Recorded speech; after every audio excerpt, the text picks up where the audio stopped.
We should be live now. Welcome to Media's live show, episode 24. Uh, I decided to show my face for this one because I don't actually have a reason. I would make like some corny statement about like standing up for what I believe in as a content creator, but like that's not what this is about. That's not what the show is about.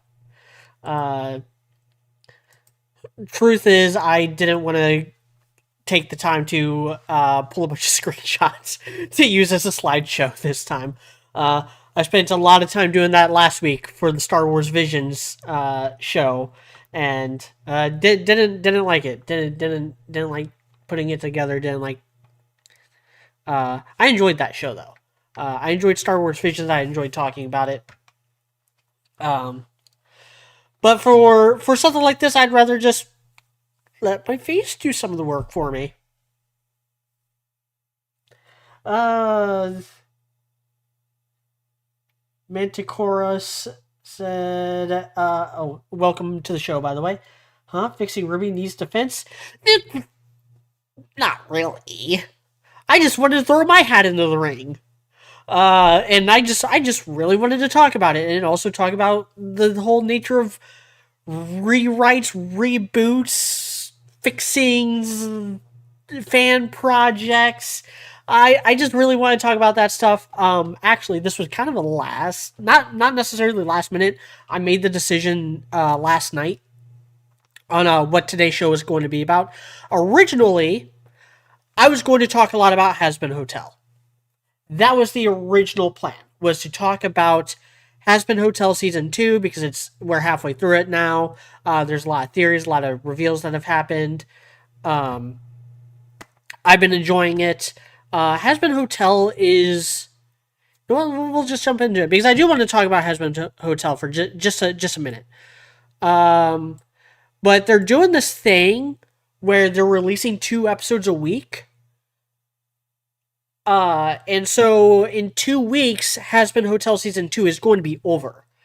And I'll have a lot more reason, a lot more to kind of go off of in critiquing season 2 and talk about the show as a whole and how we got there. For those of you who don't know, which I think anybody who chooses my live show would probably know this about me. Back in 2020, which was over 5 years ago now, I did a 100 video series called Summer of Love. And it was 100 videos I made in 100 days. They were all like 2 minutes long. And I made them in bulk well in advance. So, like, by the time day 1 came out, I was already on like day 70 something in editing. Uh, and one of the videos was like, I love Has Been Hotel. I don't really love Has Been Hotel anymore. I was more so impressed with just it as a indie YouTube thing thrown together by a team of friends, but then they got bought out by like Amazon and I think it was like A1 Pictures or something. So now it's like a big corporate AAA published show now. Kind of lost a lot of that indie magic. All right, I think I still have a little bit of Mexican in my teeth. I just got done eating dinner. So, anyway, uh so I do have a lot of thoughts, and Has Been Hotel is one of those things that, like, when I'm in the moment, when I'm watching it, I'm enjoying it. I enjoy every minute of it. I love the voice acting. I love the songs. As I was preparing for the stream, I was literally humming "When We Get Up There." Among the pearlier, or whatever, however the song goes, the Vox's song from, I think it's like episode 2 of this. Uh,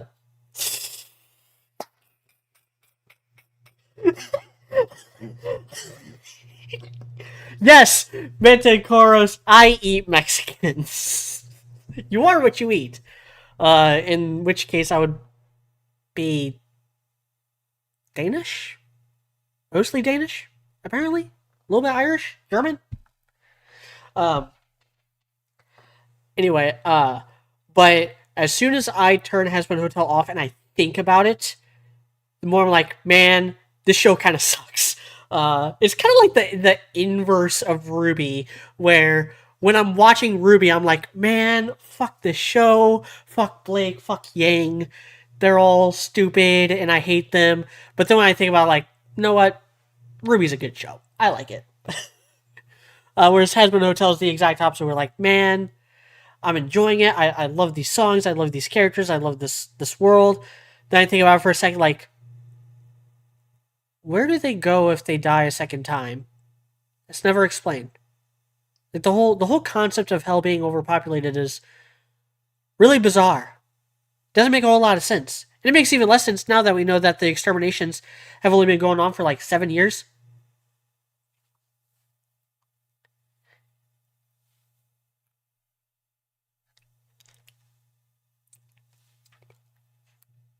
I don't know what is in my teeth. It's bugging me.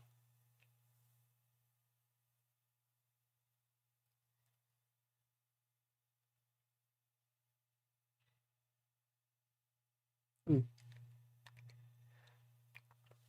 Might just be my gums. I might just be tripping. And I have a lot more thoughts on the Has Been Hotel season 2. The only other thing I'm going to say is that just I am of the opinion. This is a theory going around. I think Rosie is Lilith.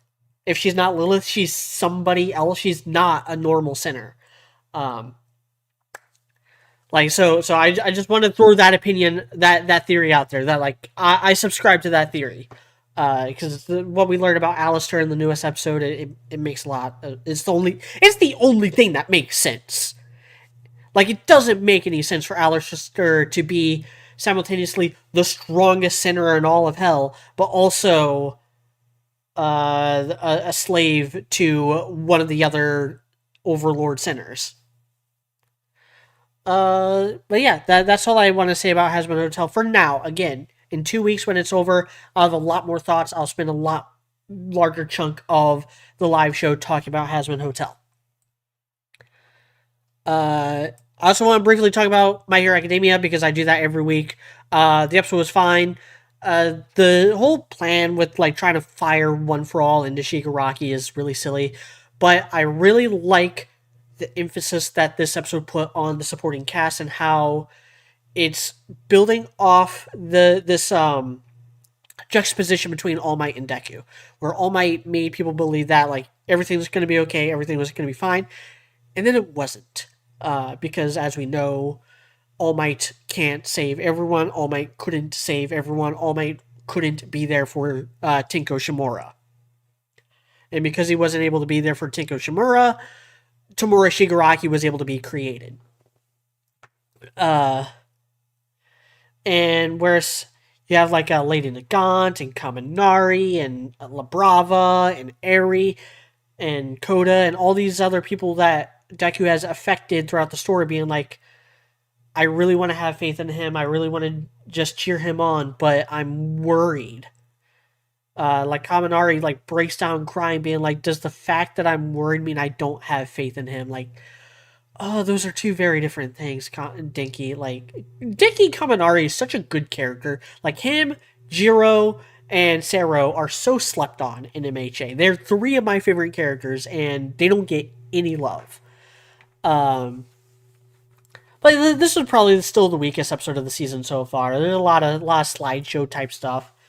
Um, Next episode is probably going to be kind of a mind trip. I'm really looking forward to seeing people's reaction to how the whole mental madscape thing pans out, because it was a trip reading it in the manga. But that's all I want to talk about as far as things that I've watched. I played a lot of Jurassic World Evolution 3 this week. I actually 100% of the campaign. It took me like 8 hours of doing RNG bullshit in order to get Salmonella, in order to unlock the Salmonella medical thing, which was the last thing I needed. Anyway, I'm going to catch up on chat. Manticore says, kept fires burning and shows talent. I guess that's in regards to Hazbin Hotel. RWBY always courted fab project stuff. velvet built of that, if not RT brand?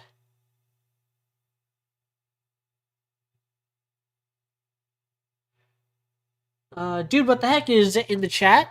Welcome, dude. Yeah, Raymond is getting treated like shit. Yeah, I have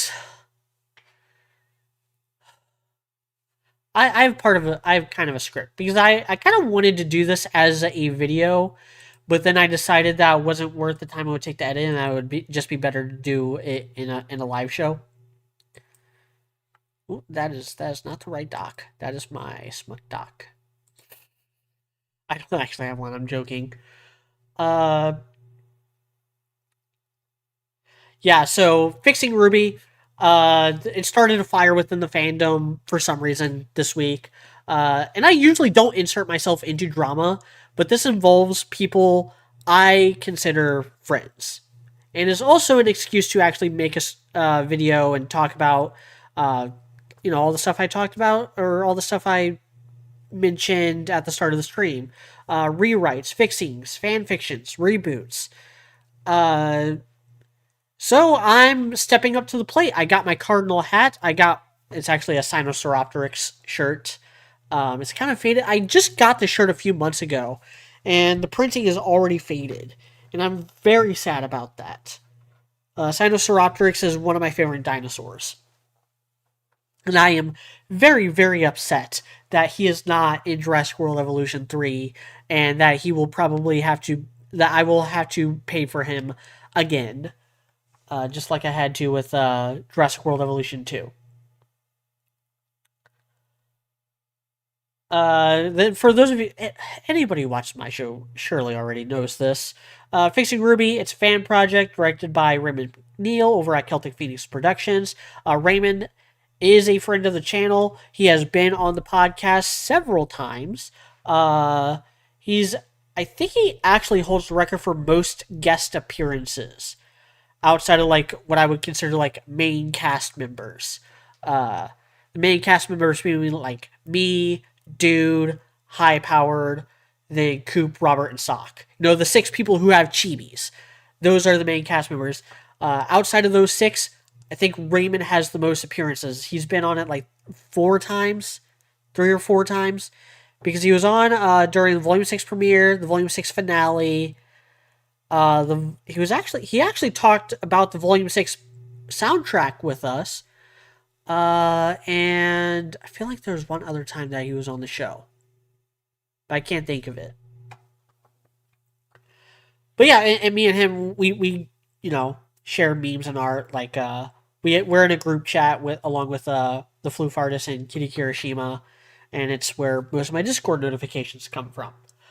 But anyway, at first, Fixing RWBY was a series in the style of Belated Media's What If the Star Wars Prequels Were Good series, which, a very famous YouTube video where the guy from Belated Media, he's like, hey, what if in 1999 I was brought in by 20th Century Fox and Lucasfilm to look over the script for Phantom Menace and make some tweaks, some changes, some adjustments, cut some stuff out, put some stuff in its place, how would it pan out? It's bold, but it's interesting. It's an interesting quandary for reasons I'll get into later. Because it is in my notes. It is later in my notes. Around the time that Fixing RWBY Volume 4 happened, it ballooned into a massive project with tons of artists and co-writers giving a more thorough beat-by-beat breakdown of what RWBY would be like if it was written by the same guy whose debut book was a shameless Madoka Magica fanfic. Yeah. I'm going to throw some teases at Raymond. His first book is... I enjoyed it until I knew what it actually was, and I was like, oh, so the hard part was done for you already. Okay, I see how it is. It is Forged in Flame, or Forged Within Flame, was Raymond's debut book, and it is 100% Madoka Magica fanfic, with all the names changed and the magic taken out. But still, has the same. In fact, it probably even has even more doomed Yuri than Madoka Magica, which is fucking impressive, by the way. The level of angst in borderline edge that Raymond puts into that book is kind of hilarious in hindsight. Uh, I've offered my criticisms of Raymond McNeil's other book, The Artificer, before, and like when I was talking about like the video gamification of fantasy. It's a lot of stuff that I'm just not okay with writers delving into, and but that's the thing. Like, I'm not a Puritan. I'm not going to police what people want to write.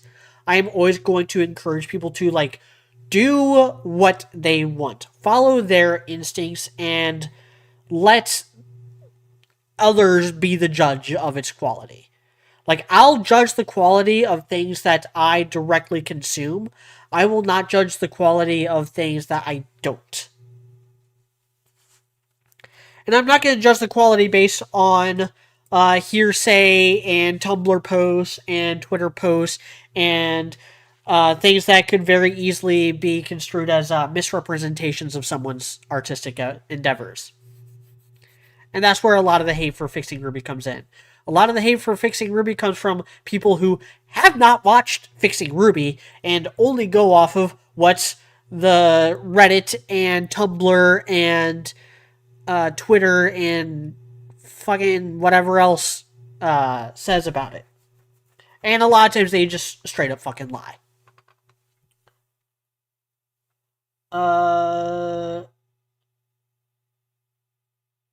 Catching up with the chat. I didn't finish catching up with the chat. Jesse Gallo convinced me to give season 2 a try. I'm curious.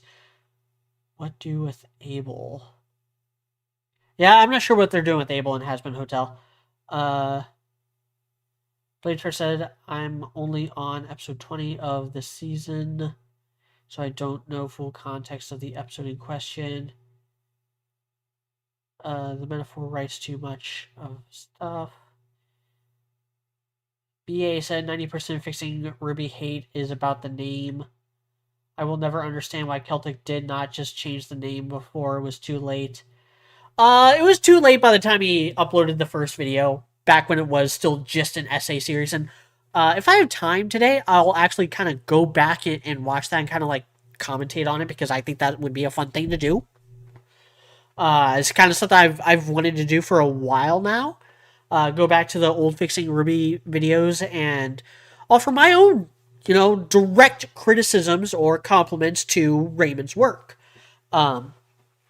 I think he deserves it from someone who actually gets along with him and doesn't directly work for him or with him. Like my friendship with Raymond, it has been at various points in time professional, but at this point, and for the past several years, I've kind of refused to work with him professionally.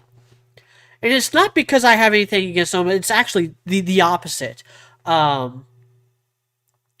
It was actually with Fixing RWBY Volume 4, which I was not in a good place in my life when that was coming out, so I didn't watch it until it was over. And when I got to the twist with Roman Torchwick, I was like, oh, I would have never in a million years thought of that. That's interesting. That's funny. That's kind of neat. I liked being surprised. And that's why, like, I don't ask about Fixing RWBY. I've not once asked anybody involved with Fixing RWBY baiting questions. Like, I've never tried to bait them for information. Like, I don't even comment on the YouTube videos when I watch them, because I'm like, I'm just going to, like, see how this plays out. I am not going to say anything. I'm not going to suggest anything, because I don't want to influence it.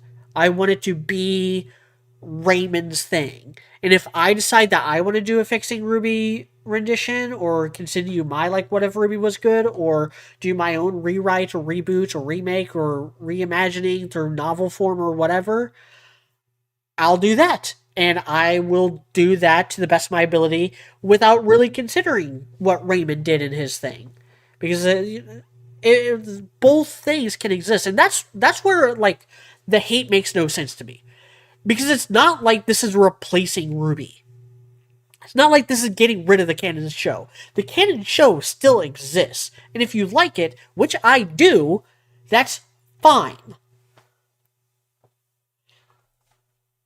Uh,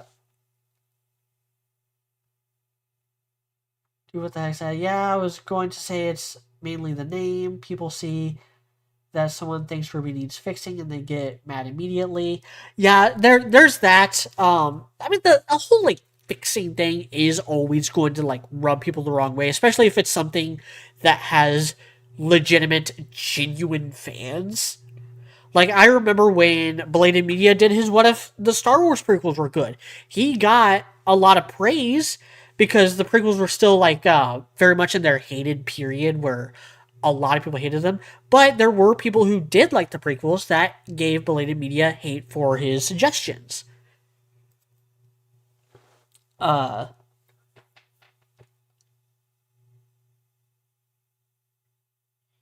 yeah, I kind of disagree on that. It's been years and years now. He could have rebranded.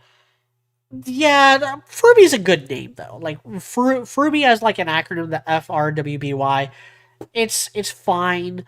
It is a little too. It is way too late to change the branding now. Like if he was going to change it, he should have changed it within like the first three volumes, or um, if he were to ever change it, I would say change it leading into volume 4 when the style of video changed drastically. Like when the style of video changed drastically from like this is an essay of suggestions, comparing and contrasting my ideas with the canon show to this is how I would write it. There was a big directorial shift there, and if he was ever going to change the name, that would have been the time to do it. Uh, But I think that there are people online that are sensitive enough to where that wouldn't even matter. Like that, he would still get hate for it and for some of the things he's done with it. Uh, it's just going to inherently be a sticking point for a lot of people. Uh, and it is a bold statement to claim that you can fix it. Raymond is a decent writer. He's not. He's good. Like I've enjoyed his books. Like I don't know if people online, if like the Fixing RWBY haters realize that Raymond McNeil has published his own original books before. I don't know if they realize that. Because if they did, they probably have a lot better criticisms for him.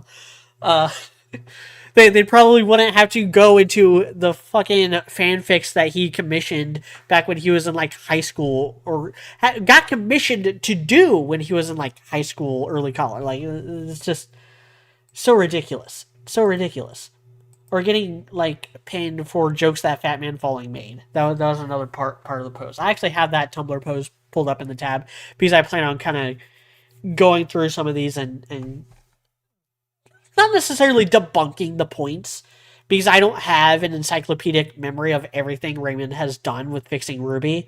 So it's like, eh. But I'll do my best.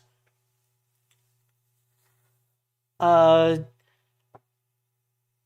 but anyway, so like even though it is a bold claim to try to fix anything, RWBY's case is actually quite easy. RWBY has a ton of faults. Too many to outline here in the live show. You know, we have hours and hours and hours and hours of podcasts on my channel that you can go through if you feel so inclined on getting my thorough opinions on RWBY as a series. Uh, Suggesting changes and additions to fix those issues is a big part of constructive criticism, though I don't think constructive criticism is all that important when you are somebody who has no ties to the person creating the show. Like, if we believed Miles and Carrie and the other people working on RWBY were like going through YouTube, watching every random jerk off YouTuber talk about their show, then maybe I would be like, you know what, maybe we should dial it back. Maybe, you know, we know they watch this now. Maybe we should dial back the vitriol and be a little more constructive. But no, that's not who our audience is. That's not who my audience is. My audience is not Miles and Carrie. My audience is you assholes. Uh, And you guys are a lot thicker skinned and a lot cooler and a lot more like tolerant of my bullshit than they would be. Uh, Personally, I think they grew to intent and more admits to issues and troubles. Tatsumi Twy, welcome to the show. What's happening? What is this? This is my live show, and I'm just talking about fixing RWBY and making jokes and comments and speaking from my own experience as someone who has been uh, not just someone who has worked with Raymond in the past, but also someone who has read Raymond's books, has been on podcasts with him, has brought him onto the channel before, and has also done his own RWBY fan fictions, has written his own books, the Ages of Night Watch book series that I have written as well.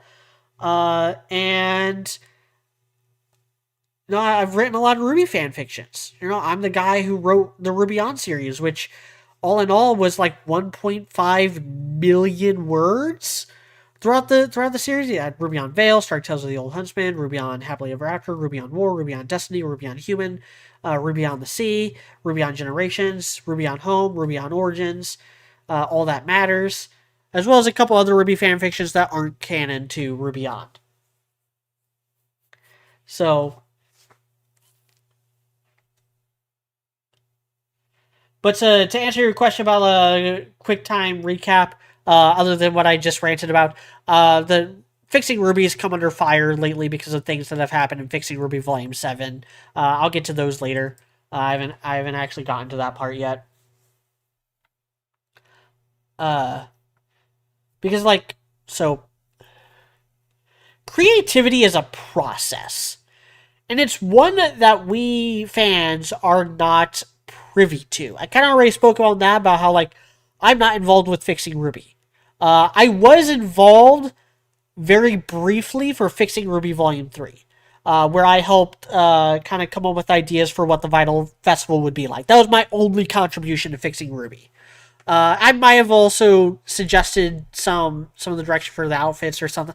I don't remember. The only thing I remember ever contributing is the ideas for what the Vital Festival would be like. That's the only thing I ever contributed to Fixing RWBY, and that was back in Fixing RWBY Volume 3, which a lot of people think is the weakest of the Fixing RWBY saga, so bully on me, I guess. I saw someone made a post this is ranking the Fixing RWBY volumes, or first 6 Fixing RWBY volumes, because Fixing RWBY Volume 7 is still coming out. It hasn't concluded yet. But they put Fixing RWBY Volume 3 right at the bottom, that's the one I helped with, so how should I feel about that? But that is even doubly so, because I could ask Raymond about, hey, what can we expect from this? I could ask those questions. I don't know if he would ever give me an answer, or at least he certainly wouldn't ever give me a straight answer, because he knows that I like to be surprised. He knows that I like to have writers throw curveballs at me. I don't like my ability to predict stuff. One of the reasons why I like RWBY is even though I have predicted a lot of RWBY, there's some moments where it's just what the fuck? What the fuck is happening? What is going on? But focusing back on RWBY itself, we have no idea what conversations Monty had with Miles and Carrie regarding the future of the series. We have very little to go on in regards to what the original intent was and how it changed over time, or if there even was an original roadmap.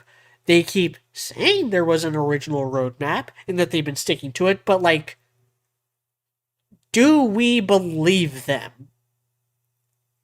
A true pirate chooses what he believes, in the words of Whitebeard. And the thing is, we will never, ever know what that hypothetical original plan was. And there is no timeline in the multiverse where we do either. Because If RWBY ever had a real roadmap, if Monty never died, if Monty continued to be a major player in RWBY's production, if RWBY continued growing enough to prevent Rooster Teeth from shutting down, and those are some pretty big ifs, there would still be the possibility that the plan would change and that the original roadmap would be discarded in favor of something else. We know that for a fact. Well, as much as we can as far as believing Miles and Carrie. Because according to Miles, Carrie, and Gray, they came up with the idea of the Maidens after Volume 2 was over. The whole idea of the Maidens was something Monty came up with shortly before he died in order to give Pyrrha's storyline in Volume 3 more weight and to give Cinder a more tangible goal beyond just to burn the school down. That was the reason why the Maidens were created after Volume 2. The Maidens have not factored as much into the story as we would have liked to hope, but those are all kind of like the growing pains of the creative process that RWBY has gone through in the absence of its original creator. That's something that Miles and Carrie have had to navigate without the guy who came up with the idea in the first place. And just an aside to kind of show how creative processes can change over time. One Piece. I literally have a straw hat pirate flag in my background. Huge One Piece fans. One of my favorite things of all time. One Piece was originally supposed to be 5 to 7 years long. Chew on that little tidbit for a minute. Take as long as you need. I'll just read chat in the meantime.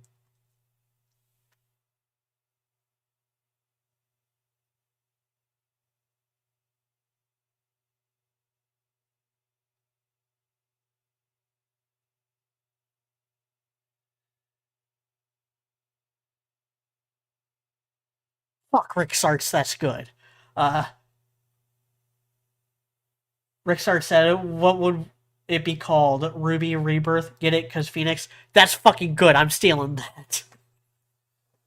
I might fucking screenshot this and send it to Raymond.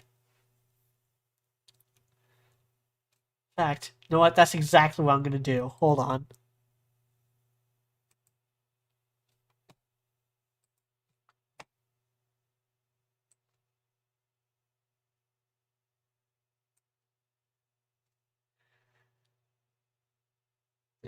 Screenshot. I'll do the highlight and stuff later.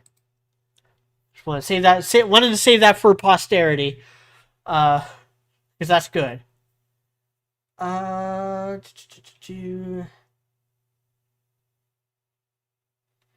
said I actually watched the belated media rewrite of Star Wars years after they were relevant. Wasn't that much of a fan except for making Owen more relevant. Yeah, that was a really good change. They are making fun of him on X for the underage fanfiction he still has up. To be honest, if you're upset about a commission, he only did it to get paid. Yeah, it's fucked up that they are. I've not read any of his writing, but it's fictional content. Leave him alone. Yeah, I agree with that. I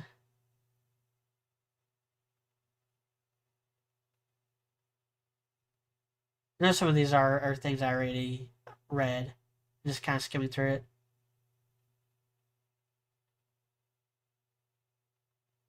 I say this, Monty was pretty loose creatively. We take into account of Neo, the Maidens, most of the fights. Yeah. Tatsumi Twai did point out that One Piece is noticeably better than RWBY. Yes, but my point is that One Piece kind of escaped that original plan and ballooned into something that has been going on for 25 plus years. Original plans are not usual, it's usually not the final product. The original plans are always subject to change when you go through a creative process that takes so long. The longer something goes on, the more it's going to eventually deviate from its original intent.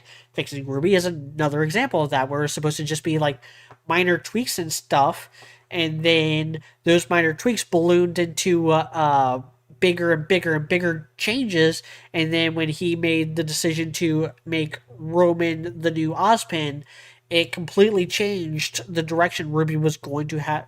Fixing RWBY was going to have to take. It completely changed course from anything that the canon show would ever do. Uh,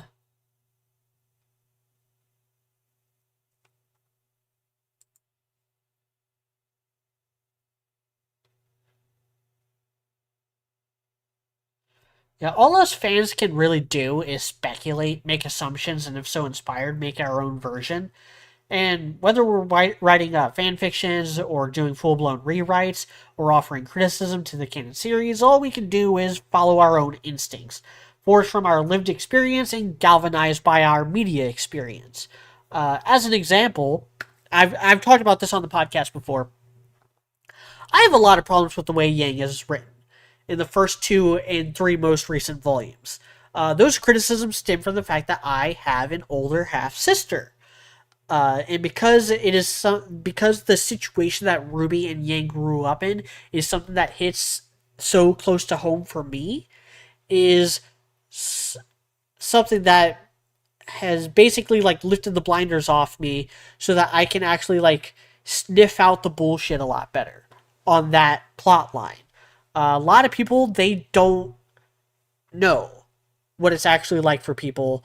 A lot of people don't know what they want. I do occasionally watch reaction channels, and every reaction I've seen of Volume 5 has cheered when Adam got double fist pounded into the dirt in Volume 5. I hated that scene. That's the scene that broke me and convinced me that Volume 5 was unsalvageable. And it's because, like, I wanted something more satisfying. I wanted something that felt more earned. I didn't want just the instant gratification catharsis of seeing Adam get put down. I think the Volume 6 scene is a lot better. The Volume 6 fight is a lot better. But even that is undercut by the fact that Volume 5 happened. Like, the whole fight is kind of nonsensical. As good as the Volume 6 fight is, it's kind of nonsensical that Blake doesn't just put Adam in the dirt again, like she did before. Like, you already beat this guy. What's the fucking issue this time? Like, it doesn't make a whole lot of logical sense.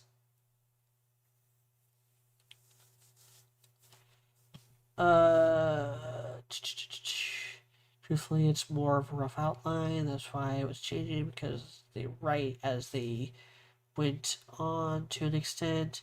I would have preferred Rain, honestly. Just makes more sense. Even both have a green theme. In a 3-part video, someone going through Monty's vision and what that really means. I don't really believe anybody who claims that they have insider knowledge about like what Monty's original vision was. I don't. Maybe I'm just a naturally skeptical person, but I don't trust anyone who says that. Miles and Carrie gonna get to the pearly gates and hear Volume 5 before if only. Which I joke, I jest, but there are people who have like legitimately said that Raymond should die for the creative decisions he's made in Fixing RWBY, and that's just so gross and terrible. Uh,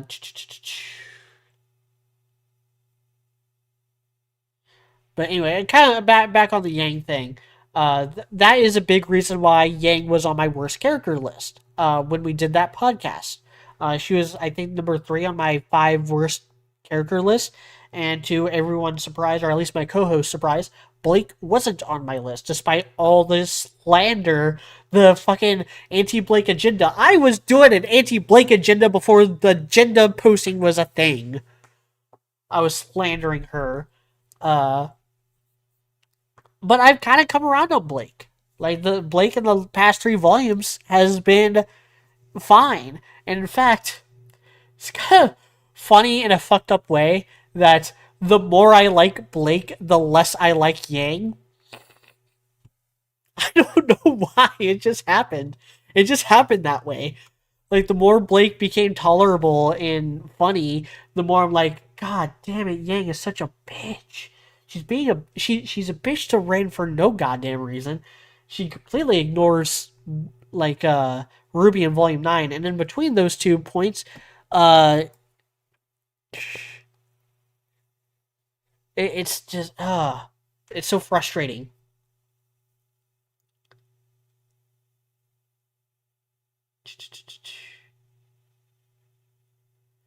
But we do have to acknowledge that like every individual is going to have different ideas about how Ruby can be fixed and whether or not it should be. And what the best course of action for fixing Ruby is. Like, should we just do a full blown reboot where we just like keep the characters and kind of the setting and stuff and just do a completely new story? Should we even bother with doing it through Ruby? Should we just do our own story? That's kind of what I did with Nightwatch. Um, Even though Nightwatch isn't really inspired by Ruby, it's just coming off of Ruby on.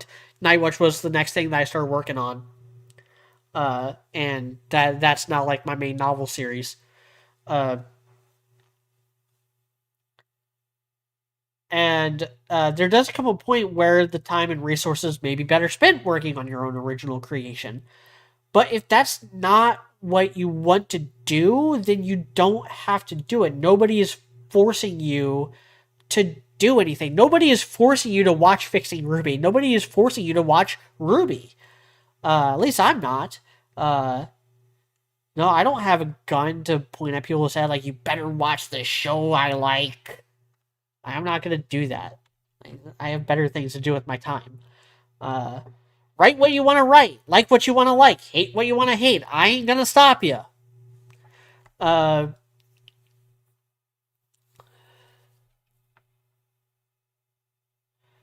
But another thing we have to acknowledge is that the bigger the production, the more extenuating circumstances can drastically alter the final product. Like Volume 3 was kneecapped by the death of Monty Oum, and Volume 4's production was held back by the team using a new animation engine they weren't familiar with.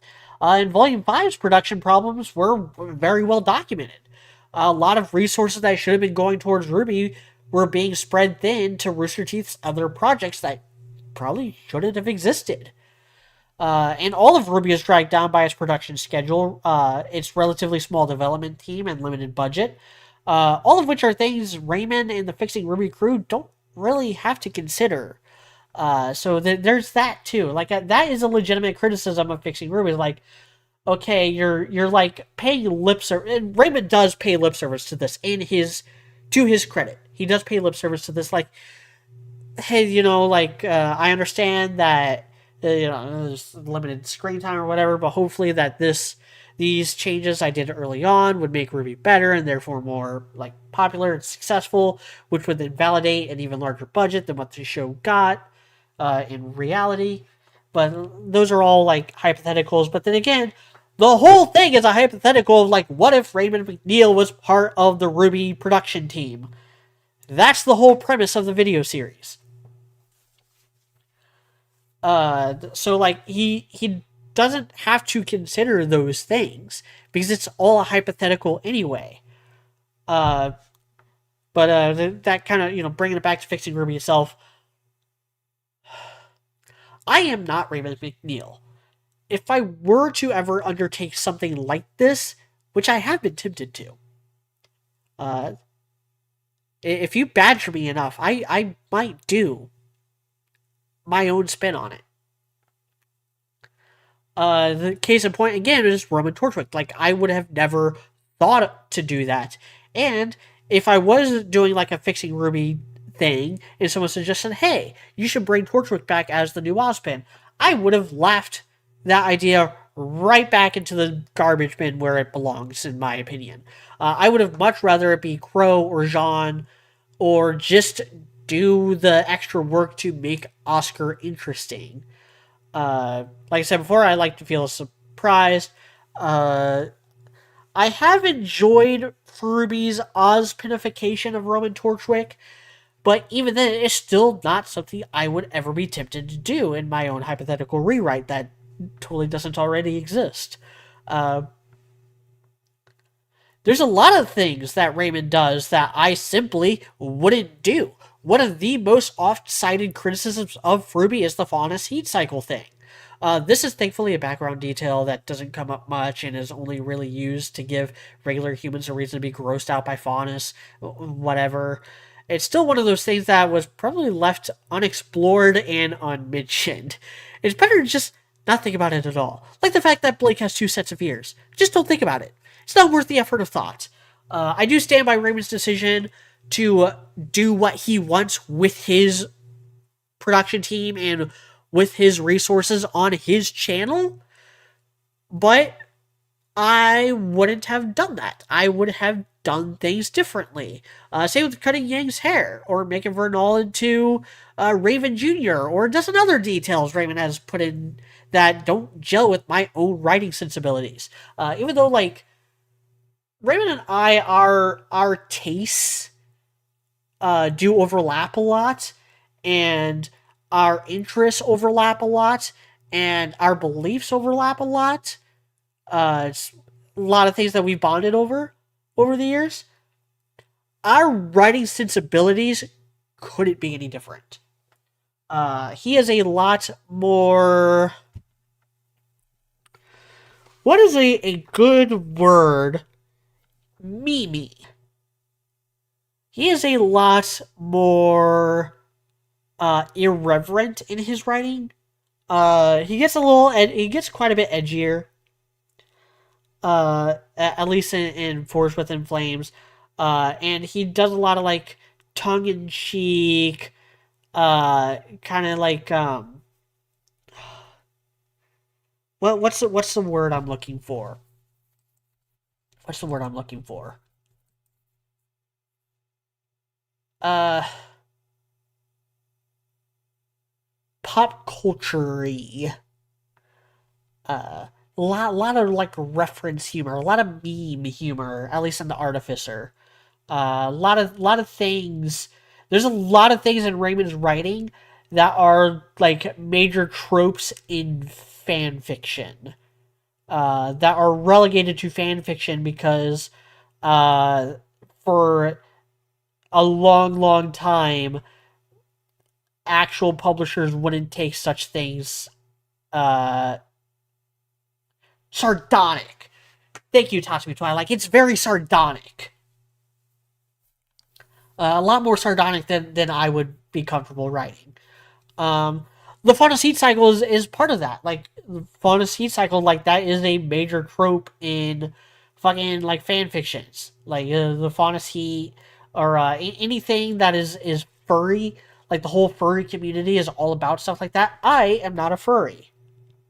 I will never be a furry. I don't understand the appeal of, like, bestial humanoids. Like,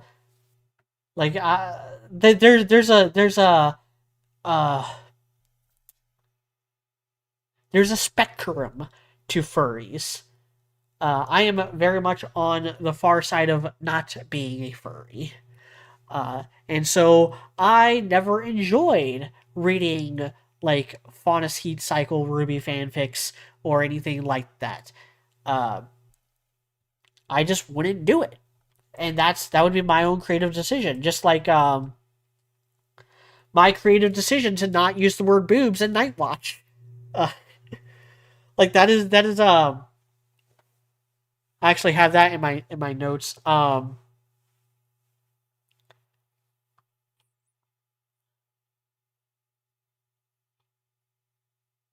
Like you think this would be easy for people to understand, but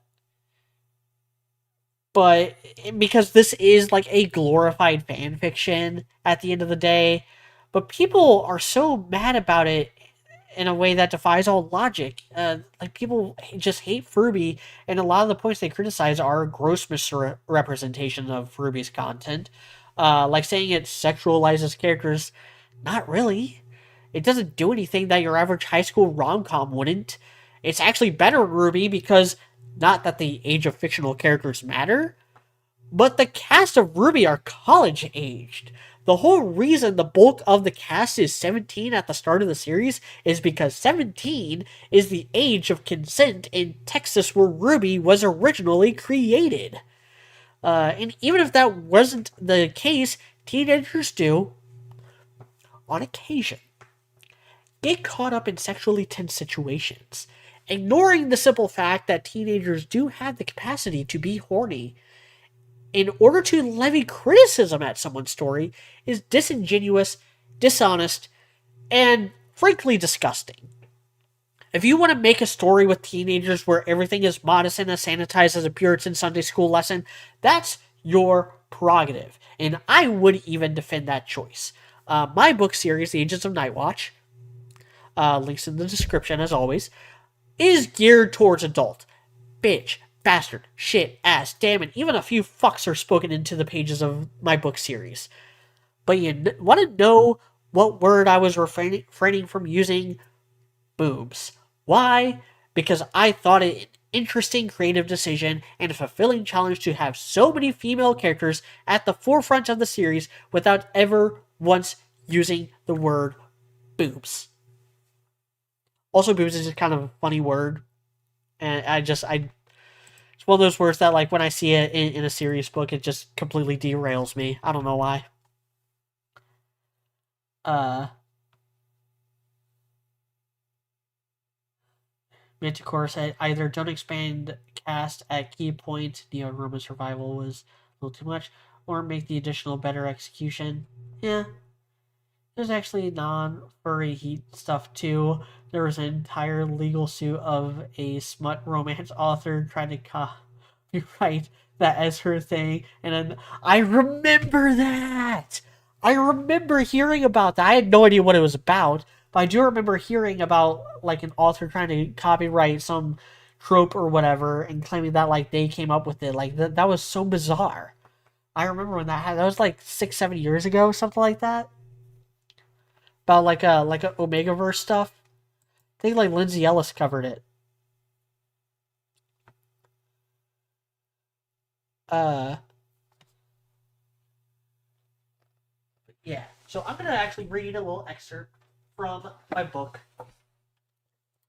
The Grand Selection, which, as you can see, has a female on the cover.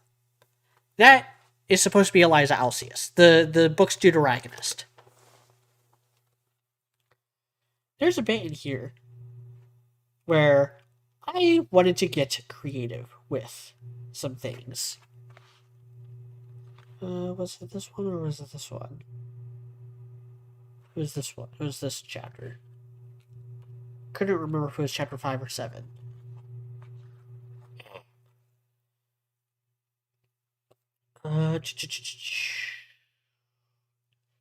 So for context, this is Eliza and her older sister Angelica, um, as well as Amelia.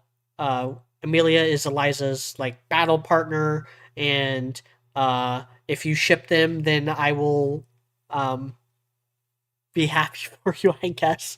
Uh, Eliza and Amelia are definitely a pairing that I do kind of tease some like romantic entanglements with throughout the series,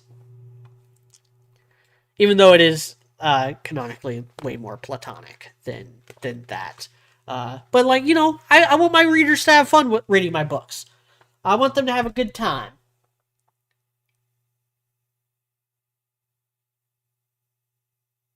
Till the revival of RWBY was the lasting and large legacy of communal influence like Zatara on Avatar. Yeah. Uh,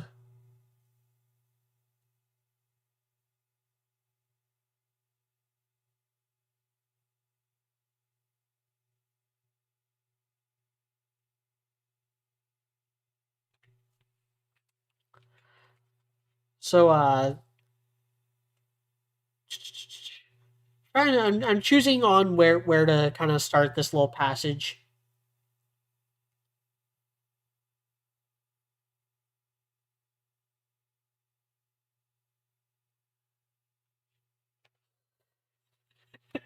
Battle partners? Nah, they literally never spoke in the plot or even occupy the same principalities. OTP. No, Eliza and Amelia do live together.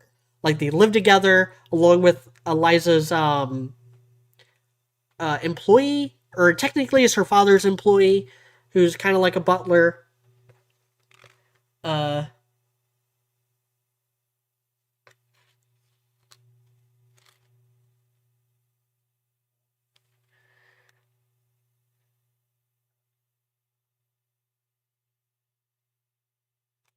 so Angelica says, Amelia seemed quite interested to speak about your love life.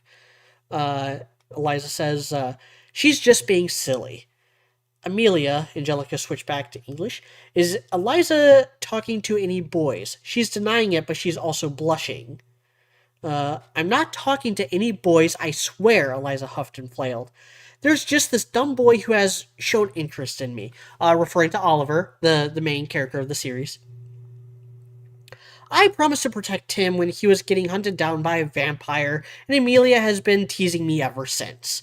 That's something that happened in book 2, The Nephilim Strain. Uh, oh, so he's more like a pet civilian, Angelica's, that's a typo. Angelica smirked. Like a dog. He's more of a bird boy, actually, Amelia said. Hush you, Liza huffed. You may have grown, but you're still as awkward as ever, Angelica said. How about you, Amelia? How about you, Amelia? Have you been talking to any boys? I've certainly been turning heads, Amelia said. The people at school are intimidated by me, so I'm going to wait until I'm an official adult. Smart choice. Well, how about you? Eliza jabbed a finger to her sister's side. I've been on dates. It's quite easy when you look like this. She gestured to her whole body. I'd rather not be weighed down. Liza rolled her eyes. That is my clever way to suggest that Angelica is curvy while Eliza is flat. But that it also doesn't really bother Eliza. She'd literally rather not be weighed down, both like in the metaphorical sense of being weighed down by like relationships and having to worry about a boy or having to like try to doll herself up for a boy. And she would also rather not be literally weighed down by boobs. But I don't ever use the word boobs in the books, so I have to come up with dialogue choices like that in order to get the point across. And it's and because of my own writing sensibilities, this is actually important foreshadowing for something later on, which is that Eliza is loosely based on the story of the Ugly Duckling. Eliza is the only person in her family who is like really short and really flat, and it is because and it is all reason for why she feels like she doesn't really belong with her family, and there's a whole like very important plot points. It's also why her shadow is like that in the book cover. The shadow is Sir Nightwatch, one of the main characters of the series. The agents of Nightwatch are his agents, and he is literally hiding in Eliza's shadow because he and Eliza are of the same mindset. The reason why Eliza gets chastised by the higher-ups of the Celestial Order is because she acts in very much the same way that Sir Nightwatch did once upon a time when he was a teenager. And Sir Nightwatch became an enemy of the Celestial Order, and they are afraid that Eliza is doomed to the same path. This cover was inspired. No, I did not make this cover. It was some other artist who did. Someone who works for Book Baby. I'm not even 100% convinced that they didn't use AI, but whatever. If they did, then they did so without me knowing. But I did create a rough mock-up of what I wanted the cover to look like, and I took inspiration from The Phantom Menace. The poster, let me pull it up.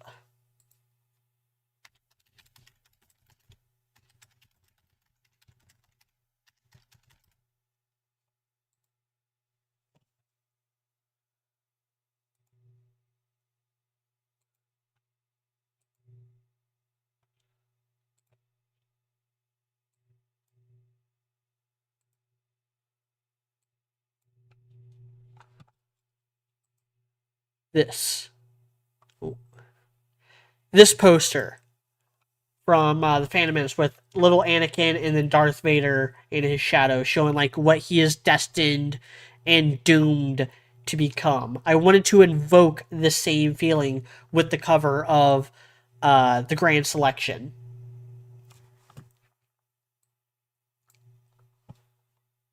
I'm very proud of my work, guys. I take pride in the Agents of Night Watch, as many as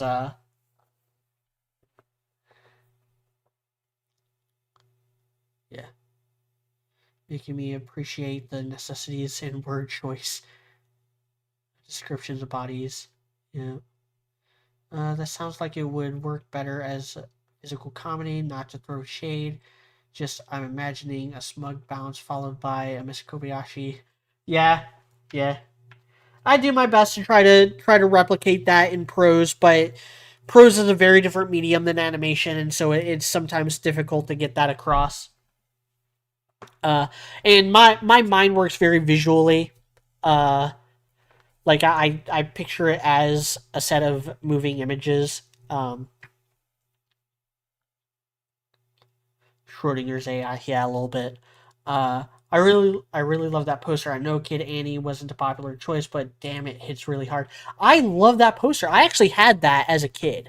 I had that on my like bedroom door for a long time because it's so good. It's such a powerful like evocative image of like here's this little kid.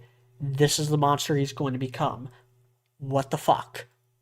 Watch the movie to find out. Watch this and the next two movies to find out, and then watch the Clone Wars to find out the real reason. Uh,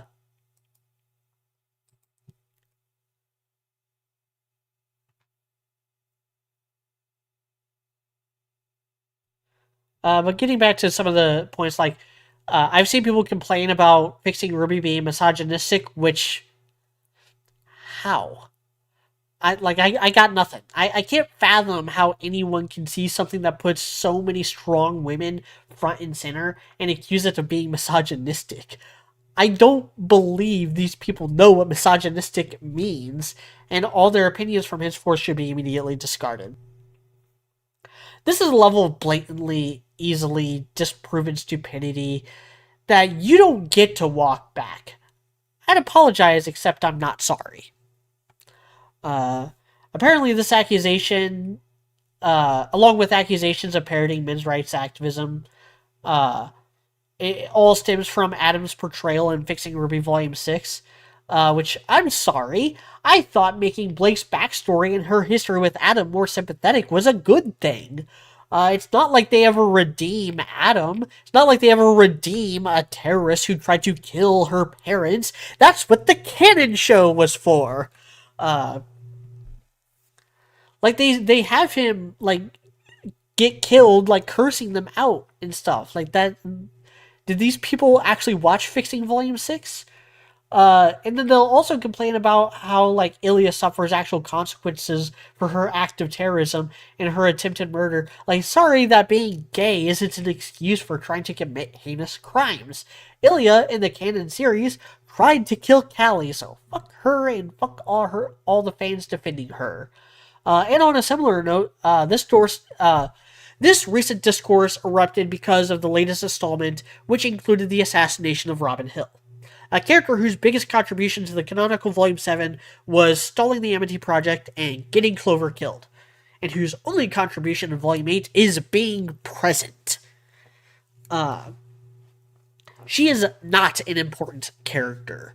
I'm actually a little bit surprised that they even kept her in Fixing RWBY, because she's such a non-presence. Like, I'm surprised that they kept her, but cut the Aesops.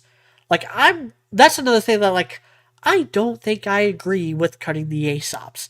Reducing their role, sure, like, keeping them as a background force, that's probably what I would do, and I would probably, put focus on, like, Penny CL, and maybe have Marrow and Harriet, be, um, their teammates, like Penny and CL's teammates. Like maybe have Marrow and Harriet as part of that team, and then keep Team Funky as Team Funky. That's probably how I would do it if I were to even go in that direction. Like I don't actually, I've never actually thought much about like what I would do with Volume 7 and 8. Uh, that would be different than what the canon series did. Whereas I've thought a lot about like how it would fix Volume 5, how it would fix Volume 1, how it would fix Volume 2, how I would make the tournament matter a lot more in Volume 3.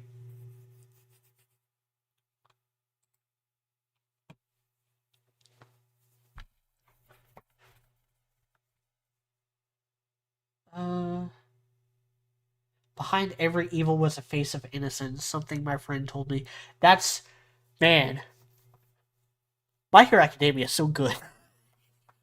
Yeah, Rick starts. When I read that, I thought of Shigaraki. I thought of like the crying child surrounded by like all the gross, monstrous hands, like pulling his eyes open and stuff. Uh, Women exist. That's misogynistic. Yeah, there's no one more misogynistic than other women. I'm sorry. Uh, Anti-feminism, pro hug, talking points. Uh,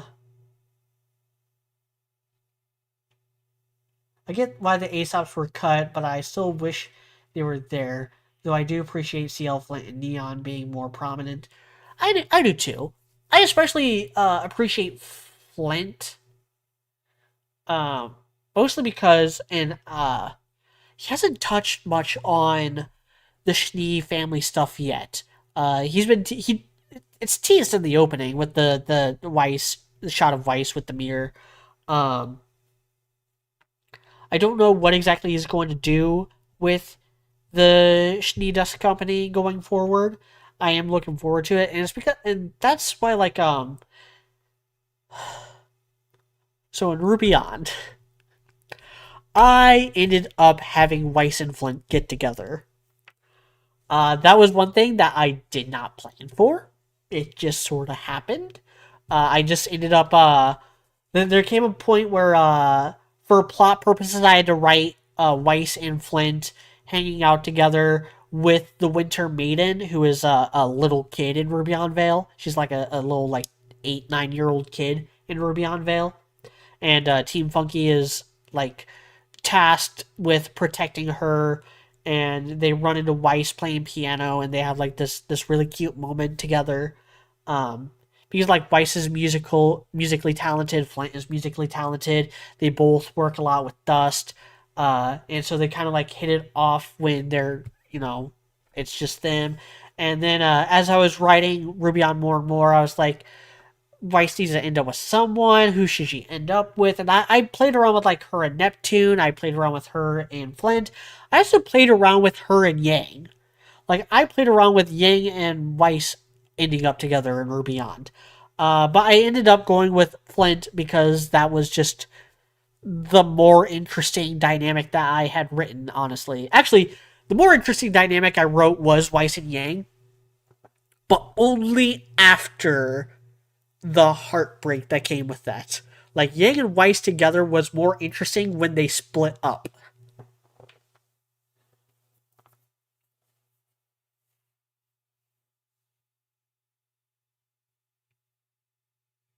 That's me trying. You blacked out, and suddenly there were 32 pages of Weiss and Flint canon.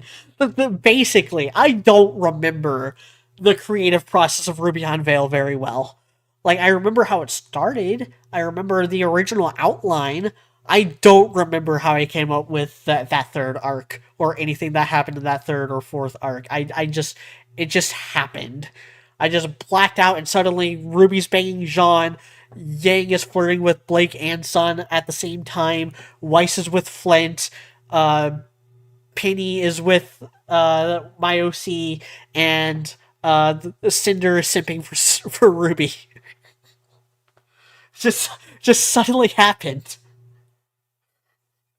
Kind of like took the wheel. Yeah. 2016 was a weird year for me, man. God, that was almost 10 years ago, by the way. Uh, sometime in February, I need to do like a Ruby on 10-year anniversary stream where I read Ruby on Veil, because I did a live show where I read the first half of Stark Tales of the Old Huntsman. I need for the 10-year anniversary of Ruby on, I need to do like a stream where I just revisit the first arc or something of Ruby on Veil and be like, what the fuck did I write? What is this word supposed to be? Because there's a lot of spelling and grammar problems in Ruby on. Let me tell you, it's kind of awful. Uh, I remember reading an installment of Ruby on where Weiss and Yang got back together. The love scene took me off guard, but I was 18 when I read it. I don't think that was in Ruby on, because I did have them end up together in the Just Act series, which was a separate fan fiction series that I wrote, not commissioned because I didn't get paid for it, but it was suggested by High Powered. It was one of the many things that were suggested by High Powered during that time period. Uh, and in that, Weiss and Yang do end up together and bang a lot. A lot of sex stuff in Just Act. Secures, thank you for the donation. And now we have White Knight Knight. Yep. Yep. I am still Lancaster shipper. I am still Lancaster trash. But I am also a realist. I know that the show is going to make White Knight canon. I feel it in my bones, and I am okay with it because, like, fun fact, I don't ship Blake with anybody for real. Like, even though she's had a lot of romantic tension with Sun, and she is literally in a relationship with Yang in the canon series, I still don't like Blake enough to ship her with anybody. I ship Weiss with fucking everyone. I don't care who Weiss ends up with. So long as she is happy, I am happy. I am cool with White Rose. I am cool with White Knight. I am cool with Monochrome. Actually, Monochrome is probably my favorite Blake ship. Still, like, I really wish that the Atlas Saga did more with Blake and Weiss together. Like, I really appreciate that it was Blake who held Weiss's hand during that scene with Jacques. Like, that made me, like, squeal like a little girl a little bit.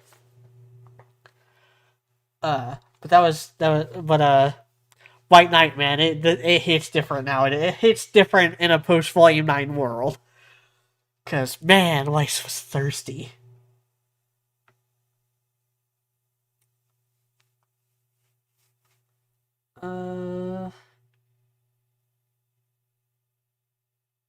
BA said, if we were going to talk about Weiss, I have to say that Ruby Weiss is the worst version of Weiss I have seen outside of trash fanfics. I'm sorry, but I really think Celtic does not understand Weiss. The choice of trying to have her, like, be tempted to join the Bandits in Volume 5 was really weird. I will give you that. But, I don't think it's the worst. Again, it's not something I would do. Now, I'm not super jazzed about the way I handled Weiss and Ruby on Veil. I think Weiss is one of the characters that it took me a while to kind of get a grip on her and figure out what I wanted her to be like. Her and I think Rin and Nora were another one where, like, I didn't really have a good grasp on, like, what I wanted Rin and Nora to be like in Ruby on and what they were actually like. It wasn't until Ruby on Generations that I really finally, like, locked in and figured out, like, this is how Rin and Nora should be. This is how Rin and Nora should be as adults. And it was actually around that same time that I was like, this is how Weiss should be as an adult. That's one of the reasons why Weiss and Nora last for so long in Ruby on. Like, they're kind of the last two members of their group in Ruby on Home, where everyone else is dead or retired. Like, even Ruby's retired at that point, but Weiss and Nora are still fighting. And it's because, like, I hadn't given them the time that they probably deserved in Ruby on Veil. Like, I had a lot of Weiss chapters and a lot of Weiss fights, but that's kind of her biggest contribution in Ruby on Veil is just kicking ass. Which is not a great contribution in a story that's so long. Like, everybody gets their moments to kick ass, but only, like, Ruby, Yang, and Jean get real character pathos. And Cinder. And Raven. There's actually a lot of characters that get a lot of pathos in Ruby on Veil.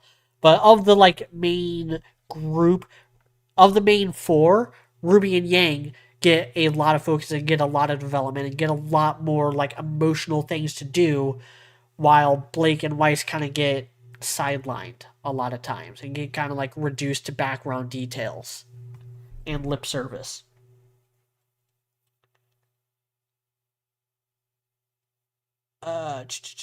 Touch Me Twice. I would love to see someone do Yandere Neo, where she spends like 4 volumes hunting down Ruby with only gestures and flashbacks of Torchwick talking to her only for her to join Ruby because Torchwick.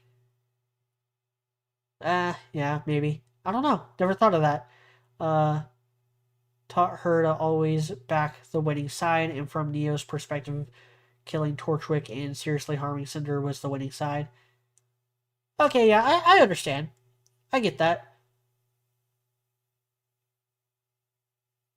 Honestly, Rickstar said that was it. Honestly, I read more of the Just Act series as Ruby domestic fics are a guilty pleasure.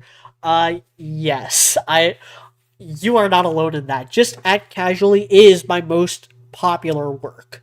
And that includes my novel, including my novels.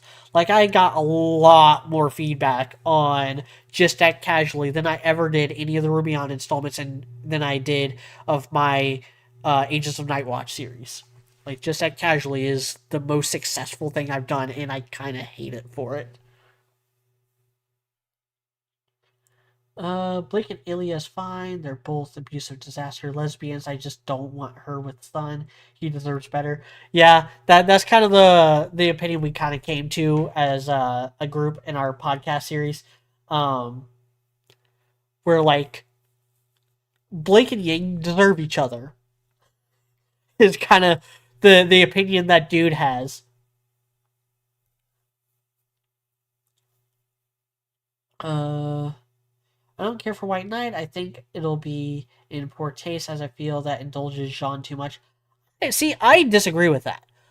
Because Jean was so hung up on Pyrrha's death for so long, and it seems like he's finally getting over that and is finally willing to actually like move on and learn to love again, which is good. Like it's all that's all good stuff. I appreciate that. Persian Slasher said, "I'm boring and generally only ship the canon stuff. As in, if they kissed, I probably ship it." Yeah, I mean, valid. That's valid. Weiss mature. Yeah. Rexar said, I ship Black Sun like crazy and still do, but I will admit Sun does deserve better. Yep. Uh, he said it's directly offensive to her fulfilling the legacy of her grandpa. That is a big reason why I wouldn't do anything like that. Like, I would probably, like, if I were to have her spend any amount of time with the bandits, which I might not, uh, I would have the takeaway be like, this is why it's important for the head of the SDC or the head of the Schnee family to be a warrior who protects people and protects resources, because these bandits are going to take advantage of that, or these bandits exist and we should create a world where they don't have to exist. Uh, one of the biggest Rickstar said one of the biggest critiques I will say of RWBY were the Bronwyn tribe. I have to watch it again, but I didn't see any improvements from canon. Vernal was good, but the tribe were still bandits. Yeah, that's again that's like, where do you draw the line? Like, how close do you want to stick to canon, especially when it comes to Volume 5? Like, how close do you want to stick to what the actual show is versus what the show should be or what you want the show to be? Like, how much of it should be yourself and how much of it should be what people have already done? That's always going to be like the line you have to find for yourself whenever you take on any kind of project like that. Uh, did I ever share this? I don't think I did. I did not. Eh, well, I've already been going for like an hour and a half. Uh, so I'll just share it when I'm done.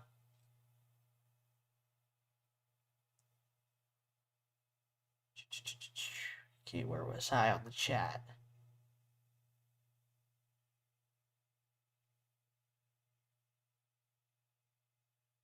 Yeah. I don't like that they made Vernal like a mini Raven.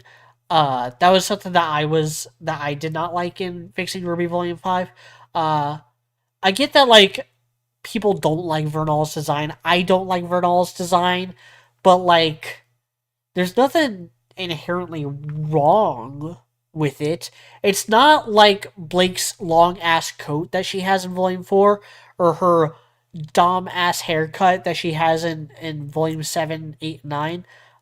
It's not like that. It's not like Weiss's hair in the Atlas Saga. Like there's a lot of character designs that like I am just completely against in RWBY.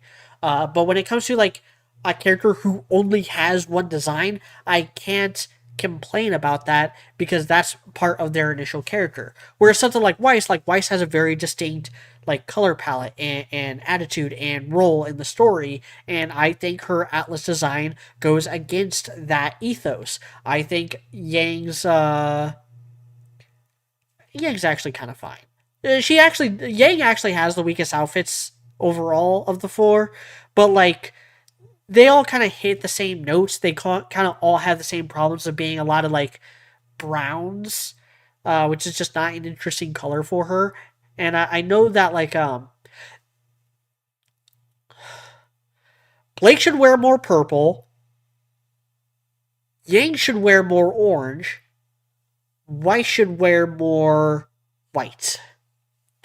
White should wear a lot more like whites, reds, and blacks. Like, I really love what the Sketchy Huntsman came up with for her Atlas design. I think that's one of the best outfits I've ever seen Weiss in. It's such an evolution of her Snopey outfit. Her Snopey outfit being my favorite outfit Weiss has ever worn in canon. Uh, Whereas a lot of the other ones, they're fine, serviceable. I like Fixing Ruby's Ruby outfit. Like I like all the outfits they've given to Ruby. Uh, I think they oversimplified Yang's a little too much in the Mistral saga, and I don't really know how to feel about them putting Blake in just the menagerie guard outfit for the Mistral saga. Like that was just kind of a weird and distinct plot point that never really sat right with me either.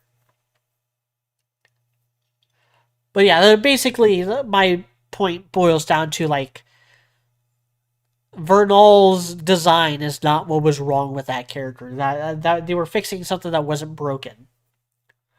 Uh,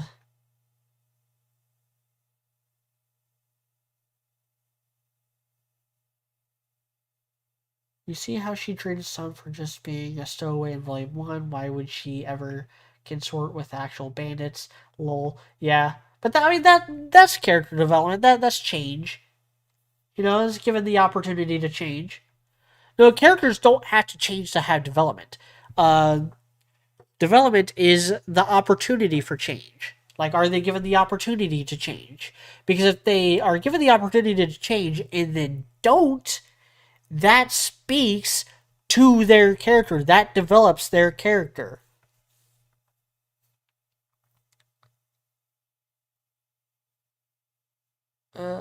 Indulgence Weiss at this point. She was one purring. If they put the work in, maybe I'll feel different, but as of now, I don't see any real chance for White Knight happening. Again, like, just the whole Weiss being thirsty for him in Volume 9 is kind of all the evidence I need right now.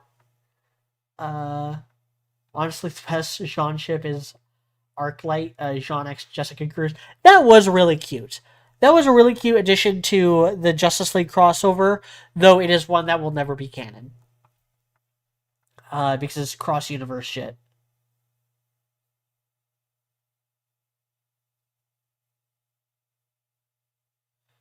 Justice League crossover stuff. I would prefer that remain buried with Volume 8. Yeah, me too.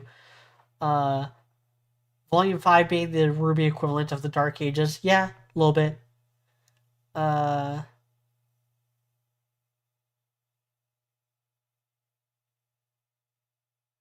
Persian Slasher said, my main problems with the outfits from Volume 7 is that they look nothing like winter clothes. Like the weather is so cold, it could kill people without aura, and that's what they chose to wear. That. Because that is a good point, but at the same time, it's like, is that important enough to redesign the outfits? Because the Team Ruby cast does have aura, so they don't really have to worry about that as much as they otherwise would. I do think that Yang should cover up more. Like the Yang being asymmetrical is a big part of her style, her sense of style. But like you could do that and also have her dress warm. Same thing with Ruby. Like you can have Ruby wear like the red cape and skirt and stuff, and still have her look warm. Weiss, I don't like her dress in the Atlas Saga. I just straight up don't like her dress. I don't like her hairdo. I don't like the big poofy braid thing that she has. Uh, I would much rather her wear something more akin to her Snow Pea outfit. Um, and then Blake, I don't like the way her hair is rendered. I don't like. I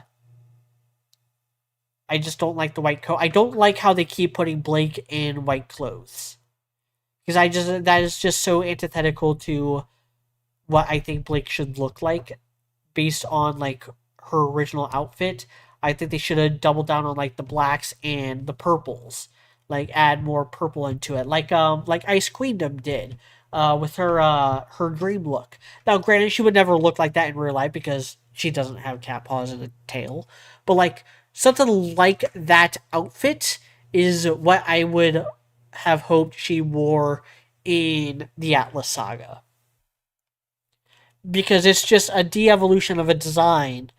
Blake's Atlas Saga outfit is a de-evolution of a design I already didn't like. I already didn't like her Volume 4, 5, 6 outfit. Her Mistral Saga outfit.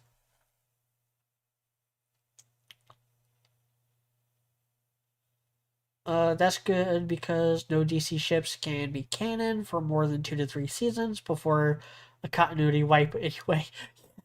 Yeah, yeah, that's a thing.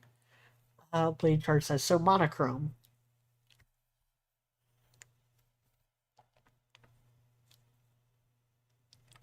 Weiss is rebellious against Shock. Okay, right, you know, right. We got that. We understand that. You know what would piss Jacques off is if Weiss started dating a faunus. You know what would piss Jacques off even more is if Weiss started dating a girl. You know what would piss him off the most? If Weiss started dating a faunus girl. Now, I don't think spite is a good reason to date anybody. Like, I don't think you should fuck anybody to get back at your parents. Like, I just think that is a bad reason to have a relationship like that. But it also would be fucking hilarious. It would be funny. It would be funny. I'd laugh. I'd have a good time with it. But and I said this in the most recent podcast I uploaded, the volumes 4 through 6, where like Weiss and Blake get a lot of the emotional weight in volume 1, and then they don't really do anything with it.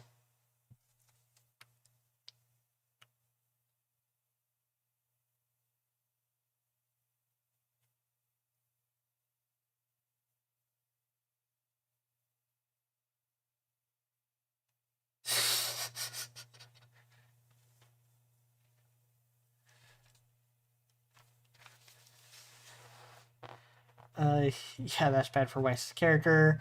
Uh, Also, I never got the vibes he was sexist. I think you mean homophobic because Jacques is very like patriarchal.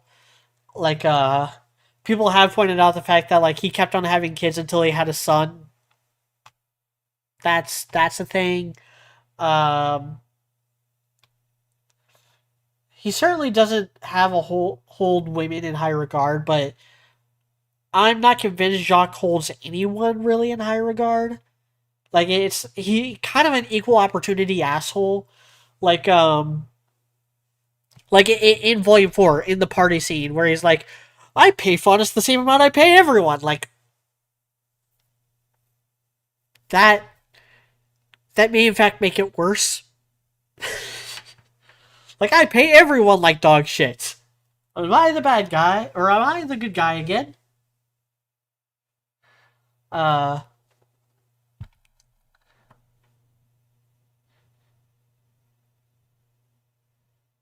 Has to be Twilight because it would upset Daddy seems more like Winter's Bane anyway.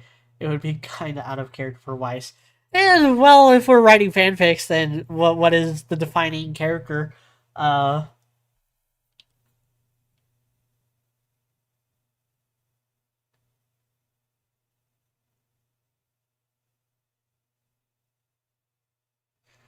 uh, well, the thing against that is why Weiss the heir then?